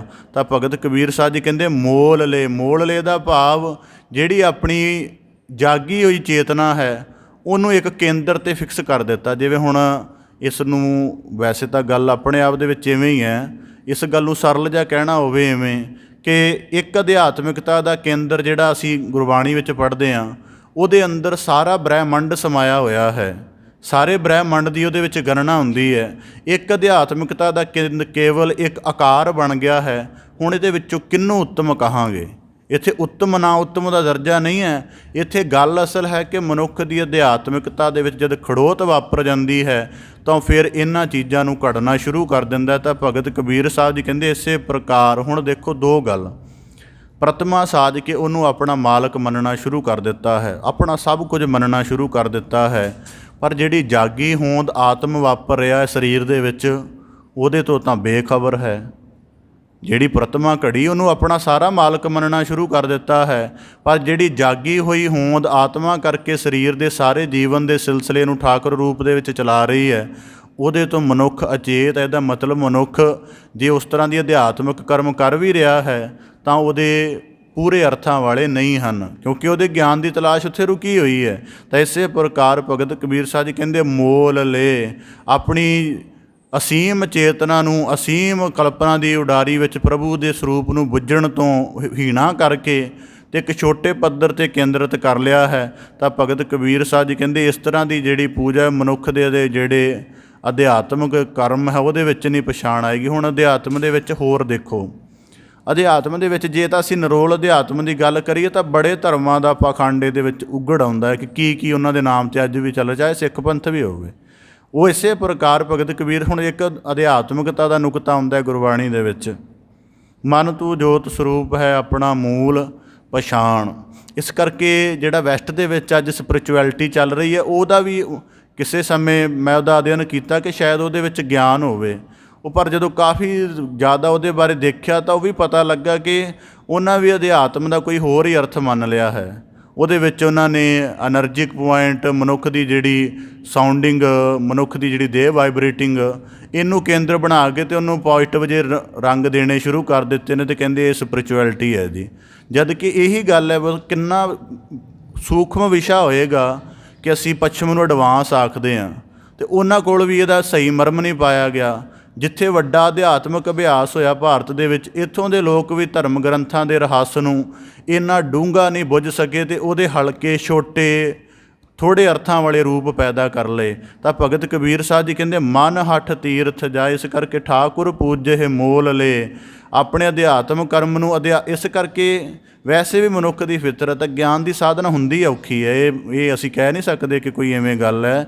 ਜਦੋਂ ਬੰਦੇ ਨੂੰ ਹੁਣ ਜਿਵੇਂ ਸਾਡੀ ਜਿਵੇਂ ਆਰਤੀ ਦਾ ਕਰਮ ਹੈ, ਉਹ ਕਰਮ ਜੇ ਉਹਦਾ ਭੌਤਿਕ ਰੂਪ ਨਾ ਬਣੇ ਤਾਂ ਬੰਦਿਆਂ ਨੂੰ ਮਾਨਸਿਕ ਸੰਤੁਸ਼ਟੀ ਨਹੀਂ ਪਹੁੰਚਦੀ। ਇਸ ਕਰਕੇ ਫਿਰ ਮਨੁੱਖ ਕਿਉਂਕਿ ਮਨੁੱਖ ਦੀ ਇੱਕ ਸਮੱਸਿਆ ਇਹ ਹੈ ਕਿ ਇਹ ਨਿਰੋਲ ਜੋਤ ਸਰੂਪ ਹੋ ਹੀ ਨਹੀਂ ਸਕਦਾ ਜਲਦੀ ਕੀਤਿਆਂ ਆਪਣੇ ਅਭਿਆਸ ਦੇ ਨਾਲ। ਇਸ ਕਰਕੇ ਹਰ ਚੀਜ਼ ਦਾ ਇਹ ਦੂਜਾ ਰੂਪ ਬਣਾਉਂਦਾ ਹੀ ਬਣਾਉਂਦਾ ਹੈ। ਪੂਜਾ ਕਰਨੀ ਹੈ, ਦੂਜਾ ਰੂਪ ਬਣਾਵਾਂ। ਆਰਤੀ ਕਰਨੀ ਹੈ, ਦੂਜਾ ਰੂਪ ਬਣਾਵਾਂ। ਇਸ਼ਨਾਨ ਕਰਨਾ, ਤੀਰਥ ਚਾਹੀਦਾ ਹੈ। ਆਪਣੇ ਆਪ ਨੂੰ ਪ੍ਰਬੋਧਣਾ, ਪਾਠ ਚਾਹੀਦਾ। ਮਤਲਬ ਇਹ ਸਾਰੇ ਥਾਵਾਂ ਦੇ ਦੂਜਾ ਰੂਪ ਕੱਢਦਾ, ਭਾਵੇਂ ਕਿ ਉਹਨਾਂ ਰੂਪਾਂ ਦੇ ਅੰਤਰਮੁਖੀ ਅਰਥ ਲਿਆਂ ਗੱਲ ਉਸ ਜਿਹੜੀ ਹੈ ਪ੍ਰਸੰਗਕ ਹੋ ਜਾਂਦੀ ਹੈ, ਪਰ ਫਿਰ ਵੀ ਮਨੁੱਖ ਘਟਦਾ ਹੀ ਰਹਿੰਦਾ ਹੈ। ਤਾਂ ਇਸੇ ਪ੍ਰਕਾਰ ਹੁਣ ਗੁਰਬਾਣੀ 'ਚ ਦੇਖੋ, ਦੋ ਤਰ੍ਹਾਂ ਦਾ ਨਾਦ ਆਉਂਦਾ ਹੈ, ਆਹਤ ਅਤੇ ਅਨਾਹਤ। ਹੁਣ ਆਹਤ ਅਨਾਦ ਸਾਨੂੰ ਤਾਂ ਦਿੱਤਾ ਗਿਆ ਕਿ ਅਸੀਂ ਅਨਹਤ ਨੂੰ ਸੁਣ ਸਕੀਏ। ਜਦੋਂ ਭਗਤ ਕਬੀਰ ਸਾਹਿਬ ਜੀ ਕਹਿੰਦੇ ਆ ਨਾ ਕਿ ਉਹ ਵੀ ਟੂਟੀ ਤੰਤਰ ਬਾਬ ਕੀ ਵਜ੍ਹਾ ਨਹੀਂ ਵਿਜੋਗ, ਕਿ ਹੁਣ ਪਹਿਲਾਂ ਦੇਖੋ ਕੀਰਤਨ ਬਾਜੇ ਦੇ ਨਾਲ ਸ਼ੁਰੂ ਕੀਤਾ, ਪਰ ਇਹਨੂੰ ਕਰਦਿਆਂ ਕਰਦਿਆਂ ਉਸ ਕੀਰਤਨ ਤੱਕ ਪੁੱਜ ਗਏ ਹਾਂ ਜਿੱਥੇ ਕਿਸੇ ਵਾਜੇ ਦੀ, ਕਿਸੇ ਸਾਜ਼ ਦੇ ਵਜਾਉਣ ਦੀ, ਚਲਾਉਣ ਦੀ ਕੋਈ ਲੋੜ ਨਹੀਂ ਰਹੀ ਅਤੇ ਉੱਥੇ ਅਨਹਤ ਸ਼ਬਦ ਚੱਲ ਗਏ, ਜਿਹਨੂੰ ਗੁਰਬਾਣੀ 'ਚ ਪੰਚ ਸ਼ਬਦ ਕਿਹਾ ਗਿਆ ਹੈ। ਇੰਝ ਹੀ ਜਿਹੜਾ ਸਾਨੂੰ ਮੂਰਤੀ ਪੂਜਾ ਦੇ ਵਿਧਾਨ ਦਾ ਨਿਸ਼ੇਧ ਹੈ ਗੁਰਮਤਿ ਦੇ ਵਿੱਚ, ਉਹਦਾ ਇਹ ਹੈ ਕਿ ਤੂੰ ਤਾਂ ਪਹਿਲਾਂ ਹੀ ਆਕਾਰ ਵਿੱਚ ਉਤਰਿਆ ਹੋਇਆ ਹੈ ਅਤੇ ਉਸ ਆਕਾਰ ਦੇ ਨਾਲ ਤੈਨੂੰ ਪਹਿਲਾਂ ਮਨ ਮਿਲ ਗਿਆ, ਮਾਇਆ ਕਰਕੇ। ਮਨ ਕਰਕੇ ਤੈਨੂੰ ਸੰਸਾਰ ਦੀ ਵਿੱਖ ਮਿਲਦੀ ਹੈ, ਵਿਕਾਰਾਂ ਦੇ ਇੰਨੇ ਰੂਪ ਰੰਗ ਮਿਲਦੇ ਨੇ ਅਤੇ ਉਹ ਤਾਂ ਪਹਿਲਾਂ ਹੀ ਐਡੀ ਵੱਡੀ ਉਲਝਣ ਦੇ ਵਿੱਚ ਹੈ। ਤਾਂ ਜੇ ਤੂੰ ਆਪਣੇ ਇਸ਼ਟ ਦਾ ਆਕਾਰ ਵੀ ਆਕਾਰ ਵਾਲਾ ਹੀ ਘੜ ਲਿਆ ਤਾਂ ਤੇਰੀ ਜਿਹੜੀ ਨਿਰਾਕਾਰ ਜਾਂ ਜੋਤ ਸਰੂਪ ਨਾਲ ਅਭੇਦ ਹੋ ਕੇ ਮੁਕਤੀ ਹੋਣੀ ਹੈ, ਉਹਦਾ ਕਾਰਨ ਕੀ ਬਣੇਗਾ? ਇਹ ਮਨੁੱਖ ਆਪ ਹੀ ਤਲਾਸ਼ੇ। ਤਾਂ ਇਸੇ ਪ੍ਰਕਾਰ ਭਗਤ ਕਬੀਰ ਸਾਹਿਬ ਜੀ ਕਹਿੰਦੇ ਠਾਕੁਰ ਪੂਜੇ ਮੋਲ ਲੇ। ਠਾਕੁਰ ਜਿਵੇਂ ਹੁਣ ਇਸ ਗੱਲ ਦੇ ਭਾਵ ਦੇਖੋ, ਹੁਣ ਜਿਵੇਂ ਅਸੀਂ ਜਿਵੇਂ ਜਿਹੜੇ ਇਸ ਸਨਾਤਨ ਮਤ ਵਾਲੇ ਪੂਜਾ ਕਰਦੇ ਨੇ, ਉਹਨਾਂ ਦਾ ਇਸ ਭਾਵ ਨੂੰ ਜੇ ਅਸੀਂ ਗਿਆਨ ਦੇ ਨੁਕਤੇ ਤੋਂ ਵਾਚੀਏ ਕਿ ਜਿਸ ਪ੍ਰਤਮਾ ਦੀ ਤੁਸੀਂ ਪੂਜਾ ਕਰ ਰਹੇ ਹੋ ਉਹਦਾ ਨਾਮ ਤੁਸੀਂ ਠਾਕੁਰ ਰੱਖਿਆ ਹੈ, ਪਰ ਇਹ ਠਾਕੁਰ ਕਿਸ ਚੀਜ਼ ਦਾ ਹੈ? ਕਿਉਂਕਿ ਇਹ ਤਾਂ ਏਡੀ ਵੱਡੀ ਹੋਂਦ ਦੇ ਵਿੱਚ ਇੱਕ ਛੋਟਾ ਜਿਹਾ ਹਿੱਸਾ ਹੈ ਅਤੇ ਉਹਨੂੰ ਤੁਸੀਂ ਆਕਾਰ ਦਿੱਤਾ, ਰੂਪ ਦਿੱਤਾ ਹੈ, ਉਸ ਨੂੰ ਨਾਮ ਦਿੱਤਾ ਹੈ, ਪਰ ਉਂਝ ਦੀ ਕਿੱਡੀ ਕੁ ਵੱਡੀ ਹੋਂਦ ਹੈ। ਇਸ ਕਰਕੇ ਉੱਥੇ ਹੀ ਗੱਲ, ਇਸ ਕਰਕੇ ਮੈਂ ਕੱਲ੍ਹ ਵੀ ਆਪਦੀ ਦੇ ਨਾਲ ਇੱਕ ਨੁਕਤਾ ਸਾਂਝਾ ਕੀਤਾ ਸ਼ਾਮ ਦੀ ਕਥਾ ਦੇ ਵਿੱਚ ਕਿ ਜੇ ਅੱਜ ਜਿਵੇਂ ਸਾਡੇ ਸਿੱਖਾਂ ਨੂੰ ਵੀ ਨਹੀਂ ਪਤਾ ਕਿ ਨਿਰੋਲ ਅਧਿਆਤਮਿਕਤਾ ਕੀ ਹੈ ਗੁਰੂ ਗ੍ਰੰਥ ਸਾਹਿਬ ਜੀ ਦੇ ਵਿੱਚ, ਇਸ ਕਰਕੇ ਬੜਾ ਪਖੰਡ ਪਸਰਿਆ ਹੋਇਆ ਹੈ। ਇੰਝ ਹੀ ਉਹਨਾਂ ਲੋਕਾਂ ਨੂੰ ਵੀ ਬੜਾ ਨਾਮਾਲੂਮੀ ਹੋ ਗਈ, ਨਹੀਂ ਪਤਾ ਅਸਲ ਦੇ ਵਿੱਚ ਕਿ ਸਾਡੇ ਜਿਵੇਂ ਹੁਣ ਗੁਰਬਾਣੀ 'ਚ ਦੇਖੋ, ਅਸੀਂ ਜਿਵੇਂ ਸਾਨੂੰ ਆਮ ਅਰਥ ਕੀ ਪਤਾ ਕਿ ਜੇ ਬ੍ਰਾਹਮਣ ਉਹ ਜਿਹੜਾ ਮੂਰਤੀ ਪੂਜਕ ਹੈ, ਪਰ ਸਤਿਗੁਰੂ ਸਾਹਿਬ ਜੀ ਨੇ ਵੇਦਾਂ ਦੇ ਤੱਤ ਸਾਰ ਨੂੰ ਰੀਫਾਈਨ ਕਰਕੇ ਗੁਰਬਾਣੀ 'ਚ ਫਿਰ ਅੰਕਿਤ ਕੀਤਾ ਕਿ ਸੋ ਬ੍ਰਾਹਮਣ ਜੋ ਬਿੰਦੈ ਬ੍ਰਹਮ, ਕਿ ਉਹ ਬ੍ਰਾਹਮਣ ਨਹੀਂ ਜਿਹੜਾ ਇੱਕ ਆਕਾਰ ਦੇ ਵਿੱਚੋਂ ਪਰਮੇਸ਼ਰ ਦੀ ਤਲਾਸ਼ ਕਰਦਾ ਹੈ, ਜਿਹੜਾ ਹਰ ਰੂਪ ਦੇ ਵਿੱਚੋਂ ਉਹਦੇ ਅਕਸ ਨੂੰ ਦੇਖ ਕੇ ਅਤੇ ਫਿਰ ਉਹਨਾਂ ਸਾਰੇ ਅਕਸਾਂ ਦੀ ਇੱਕ ਸੁਰਤਾ ਬਣਾ ਕੇ ਅਤੇ ਪ੍ਰਭੂ ਦਾ ਅਸੀਮ ਰੂਪ ਆਪਣੇ ਅੰਦਰ ਧਾਰਨ ਕਰਦਾ ਹੈ, ਉਹ ਬ੍ਰਹਮ ਸਰੂਪ ਹੁੰਦਾ, ਬ੍ਰਾਹਮਣ ਹੁੰਦਾ ਹੈ। ਤਾਂ ਇਸੇ ਪ੍ਰਕਾਰ ਭਗਤ ਕਬੀਰ ਸਾਹਿਬ ਜੀ ਕਹਿੰਦੇ ਮਨ ਹਠ ਤੀਰਥ ਜਾਏ। ਹੁਣ ਅਗਲੀ ਜਿਹੜੀ ਅਧਿਆਤਮਕ, ਇਸ ਕਰਕੇ ਇਸ ਸ਼ਲੋਕ ਦੀ ਵਿਆਖਿਆ ਨੂੰ ਇਹ ਨਾ ਸਮਝ ਲੈਣਾ ਕਿ ਕਿਤੇ ਮੂਰਤੀ ਪੂਜਾ ਦਾ ਨਿਸ਼ੇਧ ਕਰ ਰਹੀ, ਇਹ ਅਸਲ 'ਚ ਨੁਕਤਾ ਕੇਂਦਰ ਇੱਥੇ ਹੈ ਕਿ ਜਦੋਂ ਮਨੁੱਖ ਨੂੰ ਸਹੀ ਅਧਿਆਤਮਿਕਤਾ ਦੀ ਸੂਝ ਨਹੀਂ ਹੁੰਦੀ ਜਾਂ ਉਹਦੇ ਯੋਗ ਨਹੀਂ ਹੋ ਪਾਉਂਦਾ ਤਾਂ ਫਿਰ ਉਹ ਇਹਨਾਂ ਕਰਮਾਂ ਨੂੰ ਅਪਣਾਉਂਦਾ ਹੈ। ਅੱਗੇ ਆਉਂਦਾ ਮਨ ਹਠ ਤੀਰਥ ਜਾਹੇ। ਬੜੇ ਲੋਕ ਜਾ ਰਹੇ ਨੇ ਸਿੱਖ ਪੰਥ ਵਿੱਚ, ਇਸਲਾਮ ਦੇ ਵਿੱਚ, ਸਭ ਦੇ ਵਿੱਚ ਜਾ ਰਹੇ ਨੇ, ਪਰ ਸਮੱਸਿਆ ਭਗਤ ਕਬੀਰ ਸਾਹਿਬ ਜੀ ਕਹਿੰਦੇ ਮਨ ਹਠ ਕਿਉਂ? ਇਤਨਾ ਸਮਾਂ ਸਰੋਵਰ ਦਾ ਇਸ਼ਨਾਨ ਕਰ ਲਿਆ ਹੈ, ਆਪਣੇ ਅੰਤਰ ਆਤਮ ਦੀ ਸੂਝ ਹੀ ਨਹੀਂ ਆਈ। ਇਤਨਾ ਸਮਾਂ ਤੀਰਥਾਂ 'ਤੇ ਜਾ ਆਇਆ ਹੈ, ਮਾਇਆ ਦੇ ਤਿੰਨਾਂ ਗੁਣਾਂ ਤੋਂ ਅਜੇ ਤੱਕ ਨਹੀਂ ਮੁਕਤ ਹੋਇਆ। ਇਸ ਕਰਕੇ ਗੁਰਬਾਣੀ 'ਚ ਚਾਹੁੰਦਾ ਤੀਰਥ ਜਾਓ ਤਾਂ ਹਉ ਹਉ ਕਰਤੇ। ਇਸੇ ਪ੍ਰਕਾਰ ਜਿੰਨੇ ਤੀਰਥ ਨੇ ਉਹਨਾਂ ਦਾ ਤਾਂ ਕੋਈ ਨਾ ਕੋਈ ਨਾਮ ਦਾ ਵੀ ਅਰਥ ਹੈ, ਉਹਨਾਂ ਦੇ ਅਭਿਆਸ ਦਾ ਵੀ ਕੋਈ ਅਰਥ ਹੈ। ਪਰ ਤੂੰ ਜਿਹੜਾ ਗੁਰੂ ਭਗਤ ਕਬੀਰ ਸਾਹਿਬ ਜੀ ਕਹਿੰਦੇ ਮਨੁੱਖ ਤੂੰ ਜਾ ਰਿਹਾ ਹੈ, ਤੇਰੇ ਕੋਲੋਂ ਤਾਂ ਕੋਈ ਅਰਥ ਨਹੀਂ ਹੈ। ਇਸ ਕਰਕੇ ਤੂੰ ਕੀ ਹੈ, ਤੂੰ ਉਹਨੂੰ ਸਿਰਫ ਮੰਨ ਲਿਆ। ਹੁਣ ਜਿਵੇਂ ਦੇਖੋ, ਮੈਂ ਕਈ ਵਾਰੀ ਵਾਕ ਸੁਣਦਾ ਹੈ, ਉਹਨਾਂ ਵਾਕਾਂ ਨੂੰ ਮੈਂ ਗਹਿਰਾ ਕਈ ਵਾਰੀ ਵਾਚਦਾ। ਕਈ ਬੰਦੇ ਕਿਤੇ ਧਾਰਮਿਕ ਸਥਾਨ 'ਤੇ ਤੀਰਥ ਸਥਾਨ 'ਤੇ ਜਾਣਗੇ ਤਾਂ ਸੁਭਾਵਿਕ ਪੁੱਛੀਦਾ ਜੀ ਕੀ ਕਿਸ ਕਾਰਨ ਗਏ। ਉਹ ਕਹਿਣਗੇ ਜੀ ਮਹੀਨਾ ਭਰ ਅਸੀਂ ਦੁਨੀਆਦਾਰੀ 'ਚ ਵਿਚਰੇ, ਬੜੇ ਪਾਪ ਚੜ੍ਹ ਗਏ ਸਾਨੂੰ, ਸੋਚਿਆ ਇਸ਼ਨਾਨ ਕਰੀਏ, ਲੈ ਜਾਣਗੇ। ਇਸ ਤਰ੍ਹਾਂ ਦੇ ਉਹ ਵਾਕ ਕਹਿੰਦੇ ਨੇ। ਚਲੋ ਪਤਾ ਨਹੀਂ ਉਹਨਾਂ ਕੋਲ ਗਿਆਨ ਹੈ ਜਾਂ ਨਹੀਂ, ਇਹ ਵੱਖਰਾ ਮਸਲਾ ਹੈ। ਪਰ ਜੇ ਉਹਨਾਂ ਦੇ ਇਹਨਾਂ ਵਾਕਾਂ 'ਤੇ ਹੀ ਫੋਕਸ ਕੀਤਾ ਜਾਵੇ, ਕੇਂਦਰਿਤ ਹੋਇਆ ਜਾਵੇ, ਤਾਂ ਇਹਦਾ ਮਤਲਬ ਹੈ ਕਿ ਉਹ ਇੱਥੇ ਵੀ ਆਪਣੇ ਕਰਮ ਦੀ ਜਿਹੜੀ ਅਸਲ ਸਾਧਨਾ ਹੈ ਉਹਦੇ ਤੋਂ ਥੋੜ੍ਹਾ ਜਿਹਾ ਮੁੱਖ ਮੋੜ ਕੇ ਅਤੇ ਉਹਦਾ ਦੂਜਾ ਰੂਪ ਬਣਾ ਲਿਆ ਹੈ ਕਿ ਪਾਪ ਤਾਂ ਤੇਰਾ ਇੱਥੇ ਵੀ ਨਿਵਰਤ ਹੋ ਸਕਦਾ ਜੇ ਤੂੰ ਆਪਣੇ ਹਿਰਦੇ ਨੂੰ ਗੁਰੂ ਸ਼ਬਦ ਨਾਲ ਜੋੜ ਕੇ ਸ਼ੁੱਧ ਕਰ ਲਏ। ਪਰ ਇਹ ਔਖਾ ਹੈ, ਕਿਉਂਕਿ ਜਦੋਂ ਅੰਦਰ ਸ਼ਬਦ ਦੇ ਨਾਲ ਜੁੜਨਾ ਪਏਗਾ ਉਦੋਂ ਸਮਾਂ ਵੀ ਦੇਣਾ ਪਏਗਾ। ਫਿਰ ਜਿਹੜੀ ਉਹਦੇ ਅੰਦਰ ਅਧਿਆਤਮਿਕ ਸਮੱਸਿਆ ਪੈਦਾ ਹੋਏਗੀ ਮਨ ਦੇ ਭਟਕਣ ਦੀ, ਉਹਨੂੰ ਬਹੁਤ ਜ਼ਿਆਦਾ ਅਭਿਆਸ ਕਰਕੇ ਸ਼ਾਂਤ ਵੀ ਕਰਨਾ ਪਏਗਾ, ਵਿਕਾਰਾਂ ਦੀ ਮੈਲ ਵੀ ਕੱਢਣੀ ਪਏਗੀ, ਹੋਰ ਬੜਾ ਕੁਝ ਕਰਨਾ ਪਏਗਾ। ਇਹ ਔਖਾ ਹੈ। ਪਰ ਧਰਮ ਦੇ ਨਾਂ 'ਤੇ ਸੌਖਾ ਕਰਮ ਮਿਥਿਆ ਹੋਇਆ ਹੈ ਕਿ ਇਸ਼ਨਾਨ ਕਰਨ ਦੇ ਨਾਲ ਹੀ ਮੁਕਤ ਹੋ ਜਾਣਾ। ਤਾਂ ਬਾਣੀ 'ਚ ਵਾਕ ਆਉਂਦਾ ਹੈ ਕਿ ਫਿਰ ਇਸ ਤਰ੍ਹਾਂ ਦਾ ਜਿੰਨਾ ਜਿਵੇਂ ਲੌਕੀ 860 ਤੀਰਥ ਨਹਾਈ ਕੌਰਾ ਪੰਨ ਤਊ ਨਾ ਜਾਈ। ਕਹਿੰਦੇ ਭਾਵੇਂ 68 ਤੀਰਥਾਂ ਦੇ ਉਸ ਲੌਕੀ ਨੂੰ ਇਸ਼ਨਾਨ ਕਰਾ ਲਈਏ, ਉਹਦਾ ਕੌੜਾਪਣ ਤਾਂ ਵੀ ਨਹੀਂ ਜਾਂਦਾ। ਤਾਂ ਇਸੇ ਪ੍ਰਕਾਰ ਭਗਤ ਕਬੀਰ ਸਾਹਿਬ ਜੀ ਕਹਿੰਦੇ ਮਨ ਹਠ ਤੀਰਥ ਜਾਹੇ। ਇਸ ਕਰਕੇ ਇਸ ਕਈ ਵਾਰ ਜਿਵੇਂ ਹੁਣ ਜਿੰਨੀ ਕੁ ਸਾਨੂੰ ਸੂਝ ਹੈ ਗੁਰੂ ਕਿਰਪਾ ਨਾਲ, ਉਹ ਜਦੋਂ ਦੇਖੀਦਾ ਸਾਰੇ ਪੰਥਾਂ ਦੇ ਲੋਕਾਂ ਦੇ ਕਰਮ ਦੇਖੀਦੇ ਨੇ ਤਾਂ ਉਹ ਇੱਕ ਤਰਸ ਜਿਹਾ ਵੀ ਪੈਦਾ ਹੁੰਦਾ, ਇੱਕ ਦੁੱਖ ਵੀ ਪੈਦਾ ਹੁੰਦਾ ਹੈ। ਅਤੇ ਫਿਰ ਉਹਦੇ ਵਿੱਚੋਂ ਜਿਤਨੀ ਕੁ ਗਿਆਨ ਦੀ ਸੂਝ ਉਹ ਵੀ ਸਮਝ ਪੈਦਾ ਹੁੰਦੀ ਹੈ ਕਿ ਇਹ ਕਿੱਥੋਂ ਚੱਲ ਰਿਹਾ ਹੈ। ਤਾਂ ਇਸ ਪ੍ਰਕਾਰ ਭਗਤ ਕਬੀਰ ਸਾਹਿਬ ਜੀ ਕਹਿੰਦੇ ਮਨ ਹਠ ਤੀਰਥ ਜਾਏ। ਤੀਰਥਾਂ 'ਤੇ ਜਾਣਾ ਮਨ ਹਠ ਦਾ ਕਾਰਨ ਹੈ ਕਿ ਉੱਥੇ ਮਨ ਨੂੰ ਨਿਵਾਰਨ ਜਾਣਾ। ਹੁਣ ਮਨ ਹਠ ਤੀਰਥ ਦਾ ਇੱਕ ਹੋਰ ਅਰਥ ਆਪਦੇ ਸਨਮੁਖ ਰੱਖਦਿਆਂ, ਬੜੇ ਲੋਕਾਂ ਦੀ ਤੀਰਥ ਯਾਤਰਾ ਇੱਕ ਕਾਮਨਾ ਕਰਕੇ ਹੁੰਦੀ ਹੈ, ਬੜਿਆਂ ਦੀ। ਕਿਤੇ ਵੀ ਜਾ ਰਹੇ ਨੇ, ਹਰਿਮੰਦਰ ਸਾਹਿਬ ਵੀ ਜਾ ਰਹੇ ਨੇ, ਗੰਗਾ ਜਾ ਰਹੇ ਨੇ, ਮੱਕੇ ਜਾ ਰਹੇ ਨੇ, ਕਾਮਨਾ ਹੈ ਕਿ ਮੇਰੇ ਜੀਵਨ ਦਾ ਆਹ ਕਾਰਜ ਸਵਰ ਜਾਏ। ਮਤਲਬ ਮਨ ਦੀ ਜਿਹੜੀ ਕਾਮਨਾ ਵਾਲੀ ਤ੍ਰਿਸ਼ਨਾ ਵਾਲੀ ਪ੍ਰਭਾਵ ਹੈ, ਇਹਦੇ ਤੋਂ ਮੁਕਤ ਹੋਣ ਲਈ ਤਾਂ ਤੀਰਥ 'ਤੇ ਜਾਣਾ ਹੈ। ਅੱਗੇ ਵੀ ਆਪਦੇ ਸਾਨੂੰ ਕਿ ਤੀਰਥ ਦੇ ਅਰਥ ਹੁੰਦੇ ਨੇ ਜਿਹੜਾ ਸਾਨੂੰ ਮਾਇਆ ਦੇ ਤਿੰਨਾਂ ਗੁਣਾਂ ਤੋਂ ਮੁਕਤ ਕਰਦਾ ਹੈ। ਅਤੇ ਉਹਦੇ ਵਿੱਚ ਜਿਹੜਾ ਰਜੋ ਗੁਣ ਹੈ, ਰਜੋ ਗੁਣ ਦਾ ਭਾਵ ਇੱਛਾ, ਉਹਦੇ ਵਿੱਚ ਇੱਛਾ ਹੁੰਦੀ ਹੈ, ਵਾਸ਼ਨਾ ਹੁੰਦੀ ਹੈ, ਤ੍ਰਿਸ਼ਨਾ ਹੁੰਦੀ ਹੈ। ਉਸ ਗੁਣ ਤੋਂ ਤਾਂ ਤੀਰਥ ਨੇ ਮੁਕਤ ਕਰਨਾ ਹੈ। ਪਰ ਤੀਰਥ ਦੀ ਉਸ ਗਿਆਨ ਨੂੰ ਛੱਡ ਕੇ ਅਸੀਂ ਆਪਣੇ ਮਨ ਦੀ ਇੱਛਾ ਲੈ ਕੇ ਤੀਰਥ ਦੇ ਇਸ਼ਨਾਨ ਨੂੰ ਵੀ ਉਹਦੇ ਵਿੱਚ ਭੁਗਤਾ ਲਿਆ, ਤੀਰਥ ਦੀ ਯਾਤਰਾ ਨੂੰ ਵੀ ਉਹਦੇ ਵਿੱਚ ਭੁਗਤਾ ਲਿਆ, ਅਤੇ ਤੀਰਥ ਦਾ ਜਿਹੜਾ ਗਿਆਨ ਵਾਲਾ ਅਰਥ ਹੈ ਉਹਨੂੰ ਕਹਿ ਦਿੱਤਾ ਕਿ ਕਾਰਨਰ ਰਹੇ। ਇਸ ਤਰ੍ਹਾਂ ਦੀ ਮਨੁੱਖ ਦੀ ਭਗਤ ਚੱਲਦੀ। ਤਾਂ ਭਗਤ ਕਬੀਰ ਸਾਹਿਬ ਜੀ ਕਹਿੰਦੇ ਮਨ ਹਠ ਤੀਰਥ ਜਾਏ, ਕਿ ਜਿਸ ਮਨ ਦੇ ਤਿੰਨਾਂ ਗੁਣਾਂ ਵਾਲੇ ਪ੍ਰਭਾਵ ਨੂੰ ਤੀਰਥ ਦੇ ਜਾ ਕੇ ਨਿਵਰਤ ਕਰਨਾ ਸੀ, ਉਹੀ ਪ੍ਰਭਾਵ ਲੈ ਕੇ ਚੱਲ ਗਏ। ਤਾਂ ਫਿਰ ਇਹਦੀ ਕਲਿਆਣ ਕਿਸ ਪ੍ਰਕਾਰ ਹੋਏਗੀ। ਭਗਤ ਕਬੀਰ ਸਾਹਿਬ ਜੀ ਕਹਿੰਦੇ ਮਨ ਹਠ ਤੀਰਥ ਜਾਹੇ। ਗੁਰੂ ਅਰਜਨ ਦੇਵ ਸਾਹਿਬ ਜੀ ਦੇ ਸਮੇਂ ਇੱਕ ਬ੍ਰਾਹਮਣ ਪੰਡਤ ਵਿਦਵਾਨ ਅੰਮ੍ਰਿਤਸਰ ਵਿਖੇ ਆਇਆ। ਤਾਂ ਗੁਰੂ ਸਾਹਿਬ ਜੀ ਕਿਉਂਕਿ ਹਰਿਮੰਦਰ ਸਾਹਿਬ ਜੀ ਉਹ ਸਾਜਨਾ ਹੋ ਚੁੱਕੀ ਸੀ, ਸਭ ਕੁਝ ਸੰਪੂਰਨ ਸੀ। ਤਾਂ ਸਿੱਖ ਅੰਮ੍ਰਿਤ ਵੇਲੇ ਇਸ਼ਨਾਨ ਕਰਕੇ ਤਾਂ ਬਾਣੀ ਦੇ ਅਭਿਆਸ ਵਿੱਚ ਜੁੜ ਜਾਂਦੇ ਸਨ। ਉਹ ਸਿੱਖਾਂ ਦੇ ਜੀਵਨ ਦੀ ਕਿਰਿਆ ਨੂੰ ਸਵੇਰ ਤੋਂ ਲੈ ਕੇ ਦਿਨ ਚੜ੍ਹਨ ਤੱਕ ਦੇਖਦਾ ਰਿਹਾ। ਬਾਅਦ 'ਚ ਗੁਰੂ ਅਰਜਨ ਸਾਹਿਬ ਜੀ ਦਰਬਾਰ ਵਿੱਚ ਹਾਜ਼ਰ ਹੋਇਆ, ਕਹਿਣ ਲੱਗਾ ਸਤਿਗੁਰੂ ਸਾਹਿਬ ਜੀ, ਤੁਹਾਡੇ 'ਚ ਤਾਂ ਸਾਡੇ 'ਚ ਭਿੰਨਤਾ ਕੀ ਹੈ? ਤੁਹਾਡੇ ਸਿੱਖ ਉੱਠ ਕੇ ਇਸ ਸਰਵਰ ਦੇ ਇਸ਼ਨਾਨ ਨੂੰ ਪ੍ਰਮੁੱਖਤਾ ਦਿੰਦੇ ਨੇ, ਉਸ ਤੋਂ ਬਾਅਦ ਧਿਆਨ ਸਾਧਨਾ ਕਰਦੇ ਨੇ, ਹੋਰ ਸਾਰਾ ਕੁਝ। ਇਹ ਤਾਂ ਫਿਰ ਸਾਡਾ ਹੀ ਰੂਪ ਹੋਇਆ, ਸਾਡਾ ਹੀ ਅਭਿਆਸ ਹੋਇਆ। ਤਾਂ ਗੁਰੂ ਸਾਹਿਬ ਜੀ ਨੇ ਫਿਰ ਉੱਤਰ ਦਿੰਦਿਆਂ ਕਿਹਾ ਕਿ ਜਦੋਂ ਸਿੱਖ ਦਾ ਅੰਮ੍ਰਿਤ ਵੇਲੇ ਦਾ ਇਸ਼ਨਾਨ ਹੈ, ਉਹਦੇ ਇਸ਼ਨਾਨ ਦਾ ਪ੍ਰਮੁੱਖ ਮਹੱਤਵ ਇਹ ਹੈ ਕਿ ਉਹ ਇਸ਼ਨਾਨ ਦੇ ਵਿੱਚ ਇਸ਼ਨਾਨ ਦੇ ਕਰਮ ਨੂੰ ਕਿਸੇ ਉਸ ਤਰ੍ਹਾਂ ਦੇ ਅਰਥ ਨਾਲ ਨਹੀਂ ਜੋੜਦਾ। ਉਹਦੇ ਇਸ਼ਨਾਨ ਦਾ ਅਰਥ ਉੱਦਮ ਹੁੰਦਾ ਹੈ।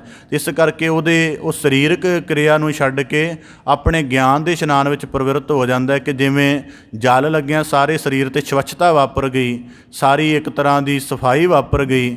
ਉਸੇ ਪ੍ਰਕਾਰ ਹੁਣ ਮੇਰਾ ਇਸ਼ਨਾਨ ਦਾ ਪਹਿਲਾ ਰੂਪ, ਦੂਜਾ ਰੂਪ ਹੈ ਕਿ ਹੁਣ ਗੁਰੂ ਸ਼ਬਦ ਨਾਲ ਜੁੜ ਕੇ ਗੁਰੂ ਸ਼ਬਦ ਦਾ ਜਿਹੜਾ ਅੰਮ੍ਰਿਤ ਨਿਰਮਲ ਗਿਆਨ ਹੈ ਉਸ ਨੂੰ ਆਪਣੇ ਕੰਨਾਂ ਦੁਆਰਾ ਸੁਣ ਕੇ, ਆਪਣੇ ਜ਼ੁਬਾਨ ਦੁਆਰਾ ਗਾਇਨ ਕਰਕੇ, ਉਹਦੇ ਨਾਲ ਫਿਰ ਸੁਣ ਕੇ ਬਾਰ-ਬਾਰ ਵਸਾਉਣਾ। ਜਦੋਂ ਵਸ ਗਿਆ ਤਾਂ ਉਹ ਮੇਰਾ ਅੰਮ੍ਰਿਤਮਈ ਇਸ਼ਨਾਨ ਹੋ ਜਾਏਗਾ। ਇਸ ਕਰਕੇ ਜੇ ਭਗਤ ਕਬੀਰ ਗੁਰੂ ਸਾਹਿਬ ਜੀ ਨੇ ਕਿਹਾ ਕਿ ਇਸ ਕਰਕੇ ਸਿੱਖ ਦੇ ਜੀਵਨ 'ਚ ਉਹਦਾ ਗਿਆਨ ਨਾਲ ਹੀ ਚੱਲਦਾ ਹੈ। ਇਸ ਕਰਕੇ ਗੁਰਬਾਣੀ 'ਚ ਵਾਕ ਆਉਂਦਾ ਨਾ, ਕਰ ਇਸ਼ਨਾਨ ਸਿਮਰ ਪ੍ਰਭ ਆਪਣਾ, ਕਿ ਜਿਵੇਂ ਪਾਣੀ ਪੀਂਦੇ ਬੰਦੇ ਠਰੂ ਠਰੂ ਕਰਦੇ ਨੇ, ਉਹ ਗੁਰੂ ਸਾਹਿਬ ਜੀ ਕਹਿੰਦੇ ਕਿ ਜਦੋਂ ਸਿੱਖ ਦਾ ਸੁਰਤ ਦਾ ਇਸ਼ਨਾਨ ਹੋ ਰਿਹਾ ਹੋਵੇ ਅਤੇ ਉਹਦੇ ਅੰਦਰੋਂ ਪ੍ਰਭੂ ਦੇ ਗੁਣਾਂ ਦਾ ਚਾਹ ਪੈਦਾ ਹੋਵੇ, ਉਹਦਾ ਉਚਾਰਨ ਪੈਦਾ ਹੋਵੇ ਅਤੇ ਉਹਦੀ ਸਿਮਰਤੀ ਇਸ਼ਨਾਨ ਭਗਤੀ ਹੀ ਬਣ ਜਾਏ, ਤਾਂ ਭਗਤ ਕਬੀਰ ਸਾਹਿਬ ਜੀ ਕਹਿੰਦੇ ਫਿਰ ਇਸ ਤਰ੍ਹਾਂ ਦੇ ਜੀਵਨ ਦੀ ਨਿਰਮਲਤਾ ਬਣਦੀ ਹੈ। ਪਰ ਹੁੰਦਾ ਕੀ ਹੈ, ਮਨ ਹਠ ਤੀਰਥ ਜਾਹੇ। ਅੱਜ ਤੀਰਥਾਂ 'ਤੇ ਇਤਨਾ ਅਰਦਾਸਾਂ ਦਾ ਬੋਲਬਾਲਾ ਹੈ, ਤਾਂ ਉਹ ਕੀ ਹੈ? ਉੱਥੋਂ ਪਤਾ ਲੱਗਦਾ ਬੰਦੇ ਮਨ ਹੱਠ ਕਰਕੇ ਜਾ ਰਹੇ ਹਨ। ਨਾ ਕੋਈ ਤਲਾਸ਼ ਹੈ, ਨਾ ਕੋਈ ਅਰਥ ਹੈ, ਨਾ ਯਾਤਰਾ ਦਾ ਅਰਥ ਹੈ, ਨਾ ਇਸ਼ਨਾਨ ਦਾ ਅਰਥ ਹੈ। ਔਰ ਦੂਜੀ ਗੱਲ, ਇੱਕ ਜਿਹੜਾ ਮਨ ਹੱਠ ਤੀਰਥ ਜਾਣਾ ਉਹ ਵੀ ਫੇਰੇ ਵਰਗਾ। ਫੇਰੇ ਵਰਗਾ ਦਾ ਮਤਲਬ ਕੀ ਹੈ ਕਿ ਦੁਨੀਆ 'ਚ ਕੋਈ ਵੀ ਕਾਰਜ ਹੈ ਉਹਨੂੰ 5, 10, 15, 20 ਮਿੰਟ ਦੇਣੇ ਪੈਂਦੇ ਨੇ। ਤੀਰਥਾਂ ਦਾ ਪ੍ਰਯੋਜਨ ਕੇਵਲ ਇੰਨਾ ਮਿੱਥਿਆ ਹੈ ਕਿ ਉੱਥੇ ਨਤਮਸਤਕ ਹੋ ਕੇ ਵਾਪਸ ਆ ਜਾਣਾ ਹੈ। ਉੱਥੇ ਕੀ ਚੱਲ ਰਿਹਾ, ਕੀ ਨਹੀਂ ਚੱਲ ਰਿਹਾ, ਕੀ ਉੱਥੋਂ ਲੈ ਕੇ ਆਉਣਾ ਹੈ।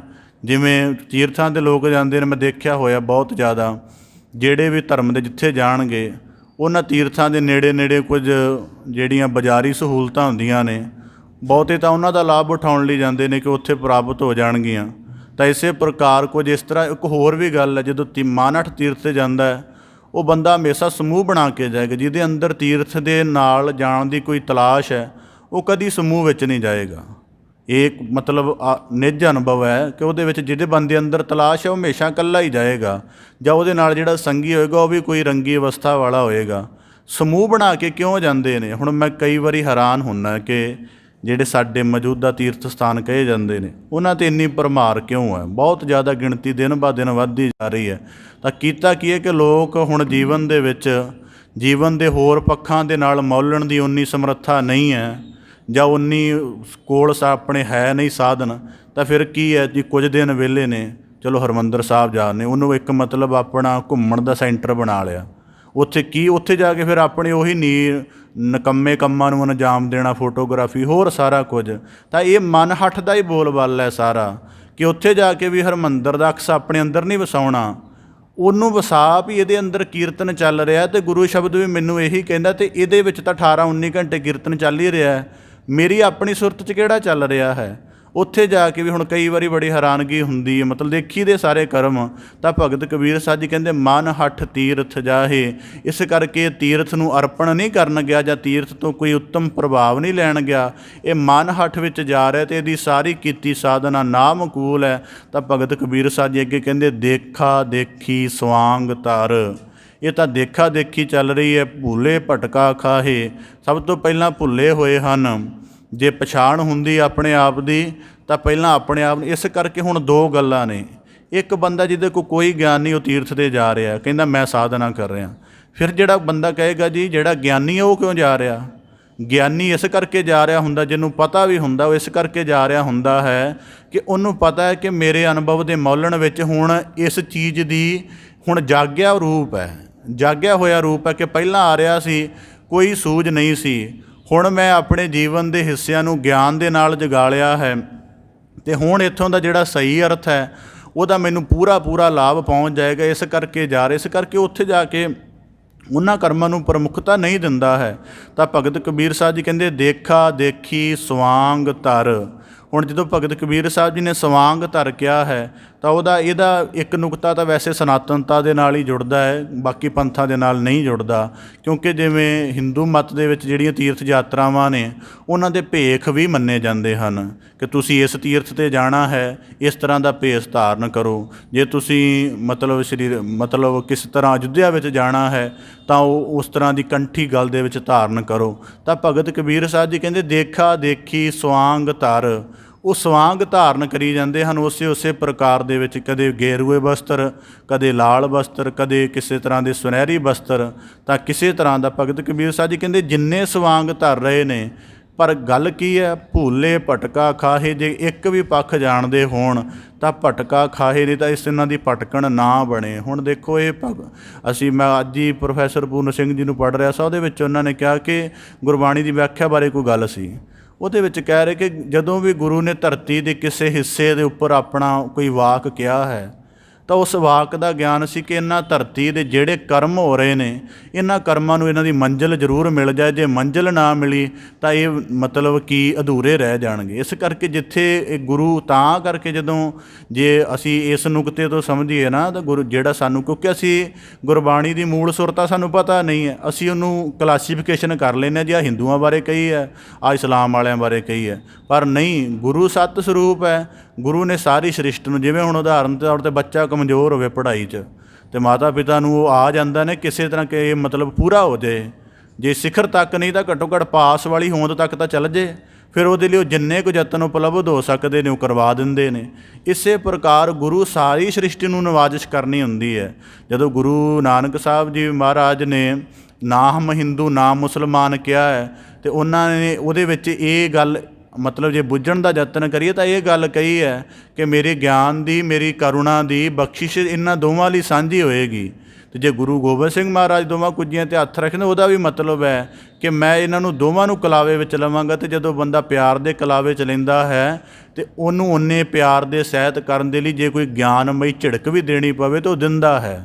ਤਾਂ ਇਸੇ ਪ੍ਰਕਾਰ ਭਗਤ ਕਬੀਰ ਸਾਹਿਬ ਜਦੋਂ ਇਹਨਾਂ ਗੱਲਾਂ 'ਤੇ ਕਰ ਰਹੇ ਹਨ ਤਾਂ ਉਹ ਦੇਖ ਰਹੇ ਨੇ ਕਿ ਬੰਦੇ ਕਰਮ ਕਰ ਰਹੇ ਨੇ, ਪਰ ਇਹ ਕਰਮ ਇਹਨਾਂ ਦੀ ਜ਼ਿੰਦਗੀ 'ਚ ਪਰਿਵਰਤਨ ਨਹੀਂ ਕਰ ਰਹੇ, ਕਿਉਂਕਿ ਕਰਮ ਦਾ ਗਿਆਨ ਨਹੀਂ ਇਹਨਾਂ ਕੋਲ। ਇਸ ਕਰਕੇ ਕਰਮ ਦਾ ਗਿਆਨ ਸਫੁਰ ਕਰਨ ਦੇ ਲਈ ਭਗਤ ਕਬੀਰ ਸਾਹਿਬ ਜੀ ਉਪਦੇਸ਼ ਬਖਸ਼ਿਸ਼ ਕਰਨ, ਕਬੀਰ ਠਾਕੁਰ ਪੂਜਹਿ ਮੋਲ ਲੇ। ਇਸ ਕਰਕੇ ਅਸੀਂ ਜਦੋਂ ਗੁਰਬਾਣੀ ਦੇ ਵਿੱਚ ਮੂਲ ਮੰਤਰ ਦਾ ਪਾਠ ਕਰਦੇ ਹਾਂ ਤਾਂ ਉਹਦੇ ਵਿੱਚ ਜ਼ਿਕਰ ਆਉਂਦਾ, ਜਿਹੜਾ ਓਅੰਕਾਰ ਆਉਂਦਾ ਹੈ, ਉਹ ਇਸੇ ਕਰਕੇ ਹੈ ਵੀ ਜੇ ਮੰਨ ਲਾ ਤੂੰ ਕਵੇਂ ਜੀ ਆਹ ਸਾਰੇ ਰੂਪ ਤਾਂ ਰੱਬ ਦੇ ਨੇ, ਤਾਂ ਕੀ ਇਹ ਕਹਿ ਸਕੇਗਾ ਕਿ ਜਿੰਨੇ ਰੂਪ ਹੁਣ ਤੱਕ ਬਣ ਗਏ ਨੇ ਇਹੀ ਅੰਤਮ ਨੇ? ਉਹ ਕਾਰ ਦਾ ਮਤਲਬ ਹੈ ਕਿ ਅੱਗੇ ਵੀ ਬੜੇ ਰੂਪ ਬਣ ਰਹੇ, ਔਰ ਇਸ ਕਰਕੇ ਨੀਤ ਨਵਾਂ ਹੈ। ਅਤੇ ਜੇ ਨੀਤ ਨਵੇਂ ਨੂੰ ਤੂੰ ਇੱਕ ਜਗ੍ਹਾ ਹੀ ਫਿਕਸ ਕਰ ਲਿਆ, ਇੱਕ ਜਗ੍ਹਾ ਹੀ ਕੇਂਦਰਿਤ ਕਰ ਲਿਆ, ਤਾਂ ਇਹਦਾ ਮਤਲਬ ਹੈ ਤੇਰੀ ਅਧਿਆਤਮਿਕਤਾ ਦੀ ਖੜੋਤ ਤਾਂ ਇੱਥੇ ਹੀ ਵਾਪਰ ਗਈ। ਤਾਂ ਇਸੇ ਕਰਕੇ ਅਲਾਮਾ ਇਕਬਾਲ ਨੇ ਨਾ ਸਨਾਤਨ ਮੱਤ ਦੇ ਉੱਪਰ ਇੱਕ ਬੜਾ ਵੱਡਾ ਕਟਾਕਸ਼ ਕੀਤਾ ਹੈ ਕਿ ਉਹ ਕਹਿੰਦਾ ਕਿ ਵੀ ਇਹਨਾਂ ਨੂੰ ਪੂਜ ਕੇ ਤੇਰੀ ਸੁਰਤ ਇੰਨੀ ਜੜ ਹੋ ਗਈ ਕਿ ਧਰਤੀ 'ਤੇ ਕਿੰਨੇ ਐਸੇ ਨਿਜ਼ਾਮ ਭੈੜੇ ਪੈਦਾ ਹੋ ਗਏ ਤੇਰੇ ਧਰਮ ਦੇ ਅਭਿਆਸ ਵਿੱਚ ਕਿ ਤੂੰ ਉਹਨਾਂ ਦਾ ਦੇਖ ਹੀ ਨਹੀਂ ਸਕਿਆ। ਮਤਲਬ ਇਸ ਕਰਕੇ ਜੇ ਅਸੀਂ ਗੁਰਬਾਣੀ ਦੇ ਵਿੱਚ ਕਟਾਕਸ਼ ਪੜ੍ਹੀਏ ਨਾ ਤਾਂ ਭਗਤ ਨਾਮਦੇਵ ਜੀ ਦਾ ਸ਼ਬਦ ਆਉਂਦਾ ਹੈ, ਉਹਦੇ ਵਿੱਚ ਆਖਦੇ ਹਨ, ਜੇ ਉਹ ਦੇਹੋ ਤਾਂ ਉਹ ਪੀ ਦੇਵਾ। ਕਿ ਜੇ ਅਸੀਂ ਇਸ ਨੂੰ ਮੰਨ ਲਈਏ, ਇੱਕ ਨੂੰ ਘਾੜਤ ਦੇ ਕੇ ਤੂੰ ਰੱਬ ਦਾ ਰੂਪ ਕਹਿ ਦਿੱਤਾ, ਪਰ ਇੱਕ ਉਹੀ ਪੱਥਰ ਦੀ ਘਾੜਤ ਜਿਹੜੀ ਨਹੀਂ ਘੜੀ ਗਈ ਉਹ ਤੇਰੇ ਪੈਰਾਂ ਹੇਠ ਚੱਲ ਰਹੀ ਹੈ, ਫਿਰ ਕਿਹਨੂੰ ਸੱਚ ਮੰਨੀਏ? ਤਾਂ ਇਸੇ ਪ੍ਰਕਾਰ ਭਗਤ ਕਬੀਰ ਸਾਹਿਬ ਜੀ ਕਹਿੰਦੇ, ਕਬੀਰ ਠਾਕੁਰ ਪੂਜਹਿ ਮੋਲ ਲੇ। ਇਸ ਮੋਲ ਦੇ ਵਿੱਚ, ਇਸ ਜਿਹੜਾ ਮੋਲ ਲੇ ਸ਼ਬਦ ਹੈ ਨਾ, ਇਹਦੇ ਵਿੱਚ ਸੰਕਟ ਹੈ ਇੱਕ, ਕਿ ਬੰਦਿਆਂ ਦਾ ਸੰਕਟ ਕੀ ਹੁੰਦਾ ਕਿ ਉਸ ਪ੍ਰਭੂ ਸੀਮ ਦੇ ਰੂਪ ਨੂੰ ਬੁੱਝ ਨਹੀਂ ਸਕਦੇ ਨਾ ਉਹਦੇ। ਜਿਵੇਂ ਹੁਣ ਅਸੀਂ ਆਪਣੀ ਗੱਲ ਕਰ ਲਈ, ਦੂਜੇ ਦੀ ਕਿਉਂ ਕਰਨੀ? ਹੁਣ ਜਿਵੇਂ ਸਾਨੂੰ ਪੁੱਛ ਲਿਆ ਜਾਵੇ, ਜਿਵੇਂ ਗੁਰਬਾਣੀ 'ਚ ਆਉਂਦਾ ਹੈ ਕਿ ਸਾਰੀ ਸ੍ਰਿਸ਼ਟ ਮਾਲਕ ਦੀ ਹਜ਼ੂਰੀ ਹੈ, ਪਰ ਸਾਨੂੰ ਪਤਾ ਕੀ ਲੱਗਦਾ ਹੈ? ਇਹੀ ਹਜ਼ੂਰੀ ਹੈ ਮਹਾਰਾਜ ਦੀ। ਬਾਹਰ ਜਿਹੜਾ ਅਸੀਂ ਆ ਦੁਨੀਆਦਾਰੀ 'ਚ ਵਿਚਰਨਾ, ਬਾਜ਼ਾਰ ਦੇ ਵਿੱਚ, ਘਰ ਪਰਿਵਾਰ ਦੇ ਵਿੱਚ, ਆਪਣੇ ਨਗਰ ਦੇ ਵਿੱਚ, ਇਹ ਮਾਲਕ ਦੀ ਹਜ਼ੂਰੀ ਨਹੀਂ ਹੈ। ਇਸ ਕਰਕੇ ਅਸੀਂ ਧਰਮ ਨੂੰ ਇੱਥੇ ਫਿਕਸ ਕੀਤਾ ਹੋਇਆ ਹੈ ਕਿ ਜਿਹੜਾ ਧਰਮ ਦਾ ਕੰਮ ਹੈ ਮੈਂ ਇੱਥੇ ਹੀ ਕਰਨਾ ਹੈ। ਪਾਠ, ਪੂਜਾ, ਕੀਰਤਨ, ਕਥਾ ਉਹ ਇੱਥੇ ਹੀ ਰਹਿਣੀ ਚਾਹੀਦੀ ਹੈ, ਕਥਾ ਬਾਹਰ ਨਹੀਂ ਜਾਣੀ ਚਾਹੀਦੀ। ਅੱਜ ਧਰਮ ਨੂੰ ਲੋਕੀ, ਪੜ੍ਹੇ ਲਿਖੇ ਲੋਕ ਪਖੰਡ ਕਿਉਂ ਕਹਿੰਦੇ ਨੇ? ਕਿਉਂਕਿ ਜਿਹੜੇ ਧਰਮ ਦੇ ਵਿੱਚ ਜੁੜੇ ਹੋਏ ਲੋਕ ਨੇ ਉਹ ਧਰਮ ਦੇ ਕੰਮ ਨੂੰ ਬਾਹਰ ਨਹੀਂ ਲਿਜਾਂਦੇ। ਉਹ ਜਦੋਂ ਹੀ ਗੁਰੂ ਘਰ ਤੋਂ ਬਾਹਰ ਹੋਣ ਲੱਗਦੇ ਨੇ, ਉਹਨਾਂ ਦੇ ਮੱਥਾ ਟੇਕਣ ਦਾ ਅਰਥ ਹੈ ਕਿ ਜਿਹੜਾ ਉਪਦੇਸ਼ ਸੁਣਿਆ ਅਸੀਂ ਇੱਥੇ ਰੱਖ ਚੱਲੇ ਹਾਂ, ਤਾਂ ਅਸੀਂ ਫਿਰ ਦੁਨੀਆਦਾਰੀ ਹੀ ਕਰਾਂਗੇ। ਇਸ ਕਰਕੇ ਧਰਮ ਨੂੰ ਪਾਖੰਡ ਕਹਿੰਦੇ ਨੇ, ਕਿਉਂਕਿ ਸ਼ਾਇਦ ਆਪ ਜੀ ਨੂੰ ਇਲਮ ਨਾ ਹੋਵੇ ਕਿ ਮਤਲਬ ਸਿੱਖਾਂ ਦੇ ਵਿੱਚ ਜਾਂ ਹੋਰ ਸਾਰੇ ਪੰਥਾਂ ਦੇ ਵਿੱਚ ਇੱਕ ਨਾਸਤਿਕ ਧਾਰਾ ਚੱਲਦੀ ਹੈ। ਉਹ ਨਾਸਤਿਕ ਧਾਰਾ ਉਹਨਾਂ ਧਰਮਾਂ ਦੇ ਉੱਪਰ ਤਾਂ ਹੀ ਟਿੱਪਣੀ ਕਰਦੀ ਹੈ ਕਿਉਂਕਿ ਉਦਾਹਰਨ ਦੇ ਤੌਰ 'ਤੇ ਸਵੇਰੇ ਪ੍ਰਤੀਤ ਪੜ੍ਹੀ ਹੈ, ਏਕ ਪਿਤਾ ਏਕ ਸਕੇ ਹਮ ਬਾਰਕ, ਤੂੰ ਮੇਰਾ ਗੁਰ ਹਾਈ। ਗੁਰੂ ਘਰ ਤੋਂ ਨਿਕਲਦਿਆਂ ਸਾਰੀ ਮੈਂ ਆ ਅਤੇ ਤੂੰ ਆ। ਇਸ ਤੋਂ ਦੇਖੋ ਮਤਲਬ ਇਹ ਪ੍ਰਤੀਤ ਜੇ ਬੰਦਾ ਗੁਰੂ ਘਰ ਤੋਂ ਬਾਹਰ ਨਹੀਂ ਲੈ ਕੇ ਜਾ ਰਿਹਾ, ਇਹਦਾ ਮਤਲਬ ਕੀ ਹੈ ਕਿ ਇਹ ਬੰਦਾ ਮਨ ਹੱਠ ਪੁਗਾ ਰਿਹਾ ਹੈ। ਭਾਵੇਂ ਇਹਨੇ ਕਥਾ ਜਿੰਨੀ ਮਰਜ਼ੀ ਇਕਾਗਰ ਹੋ ਕੇ ਸੁਣੀ ਹੋਵੇ, ਪਰ ਇਹਦਾ ਮਨ ਹੱਠ ਟੁੱਟਿਆ ਨਹੀਂ ਉੱਥੋਂ। ਇਸੇ ਪ੍ਰਕਾਰ ਜਾਣਦਾ ਹੈ ਕਿ ਮੇਰੇ 5 ਵਿਕਾਰ ਅਸਲ ਦੁਸ਼ਮਣ ਨੇ। ਗੁਰਬਾਣੀ ਵਿੱਚ ਪੜ੍ਹਿਆ ਹੈ, ਬਾਹਰ ਜਾ ਕੇ ਕਹਿੰਦਾ ਉਹਦੇ ਕਰਕੇ ਮੈਨੂੰ ਕ੍ਰੋਧ ਆਇਆ, ਉਹਨੇ ਮੇਰਾ ਨੁਕਸਾਨ ਕਰ ਦਿੱਤਾ, ਆਪਣੇ ਕਰਮ ਦੀ ਵਾਚਣ ਦੀ ਸੁੱਧ ਹੀ ਭੁੱਲ ਗਈ। ਤਾਂ ਇਸੇ ਪ੍ਰਕਾਰ ਇਹੀ ਗੱਲ ਹੈ, ਭਗਤ ਕਬੀਰ ਸਾਹਿਬ ਜੀ ਕਹਿੰਦੇ ਦੇਖਾ ਦੇਖੀ ਸਵਾਂਗ ਧਰ, ਭੂਲੇ ਭਟਕਾ ਖਾਹੇ। ਤਾਂ ਇਸੇ ਕਰਕੇ ਗਿਆਨ ਦੀ ਵਿਚਾਰ ਦੀਰਘ ਕਹੀ ਜਾਂਦੀ ਹੈ।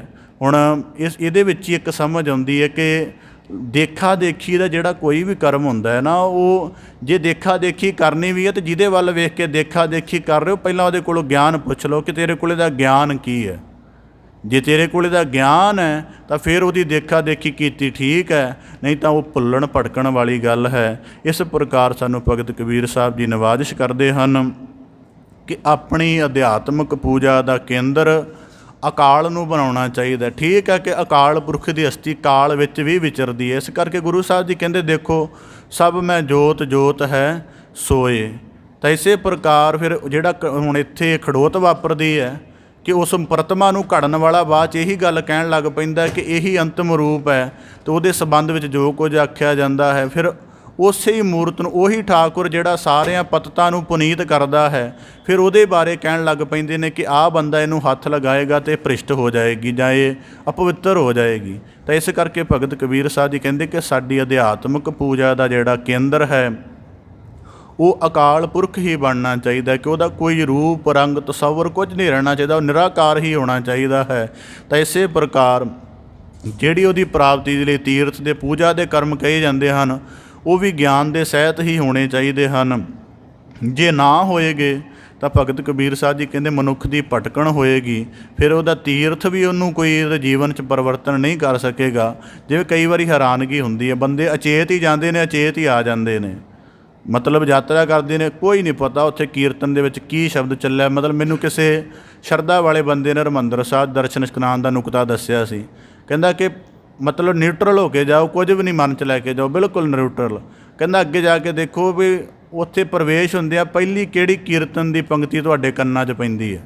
ਕਹਿੰਦਾ ਉੱਥੋਂ ਆਪਣੀ ਸਾਰੀ ਜਰਨੀ ਨੂੰ ਸ਼ੁਰੂ ਕਰ ਲਓ, ਫਿਰ ਉੱਥੇ ਮੁੱਖ ਵਾਕ ਨੋਟ ਕਰੋ, ਉੱਥੇ ਸ਼ਬਦ ਦਾ ਅਭਿਆਸ ਕਰੋ, ਸਾਰਾ ਕੁਝ ਕਰੋ, ਅਤੇ ਉਹਦੇ ਵਿੱਚੋਂ ਜੋ ਤੁਹਾਨੂੰ ਪ੍ਰਾਪਤੀ ਹੋਈ ਉਹਦਾ ਅਹਿਸਾਸ ਬਣਾ ਕੇ ਅਤੇ ਫਿਰ ਉਸ ਥਾਂ ਦੀ ਬਰਕਤ ਨੂੰ ਮਹਿਸੂਸ ਕਰੋ, ਤਾਂ ਤੁਹਾਨੂੰ ਤੀਰਥ ਦਾ ਅਰਥ ਪਤਾ ਹੈਗਾ। ਨਹੀਂ ਤਾਂ ਤੀਰਥਾਂ ਨੂੰ ਵੀ ਤੁਸੀਂ ਪਖੰਡ ਦੇ ਨਾਲ ਜਾਂ ਹਲਕੇ ਕਰਮਾਂ ਦੇ ਨਾਲ ਭਰ ਦਿਓਗੇ। ਇਸ ਪ੍ਰਕਾਰ ਭਗਤ ਕਬੀਰ ਸਾਹਿਬ ਜੀ ਸਾਨੂੰ ਸੁਚੇਤ ਕਰਦੇ ਹਨ, ਉਪਦੇਸ਼ ਕਰਦੇ ਹਨ, ਕਿਰਪਾ ਕਰਨ ਅਕਾਲ ਪੁਰਖ ਦੀ ਪਰਮ ਪੂਜਾ ਦਾ, ਗਿਆਨਾਤਮਕ ਪੂਜਾ ਦਾ ਭਾਵ ਸਾਡੇ ਸਾਰਿਆਂ ਦੇ ਹਿਰਦਿਆਂ ਅੰਦਰ ਵਸ ਜਾਏ ਜੀ। ਸਾਰਿਆਂ ਦਾ ਇੱਥੇ ਆਇਆ ਸਫਲਾ ਹੋਵੇ ਜੀ। ਭਾਵ ਲੜੀਵਾਰ ਸ਼ਬਦ ਵਿਚਾਰ ਦੀ ਆਪ ਜੀ ਦੇ ਨਾਲ ਸਾਂਝ ਪਾਉਂਦਿਆਂ ਹੋਈਆਂ ਬੇਅੰਤ ਭੁੱਲਾਂ ਦੀ ਖਿਮਾ ਜਾਚਨਾ ਜੀ। ਬੜੇ ਅਦਬ ਸਹਿਤ ਗੱਜ ਕੇ ਫਤਿਹ ਅਰਜ ਕਰੋ ਜੀ। ਵਾਹਿਗੁਰੂ ਜੀ ਕਾ ਖਾਲਸਾ, ਵਾਹਿਗੁਰੂ ਜੀ ਕੀ ਫਤਿਹ।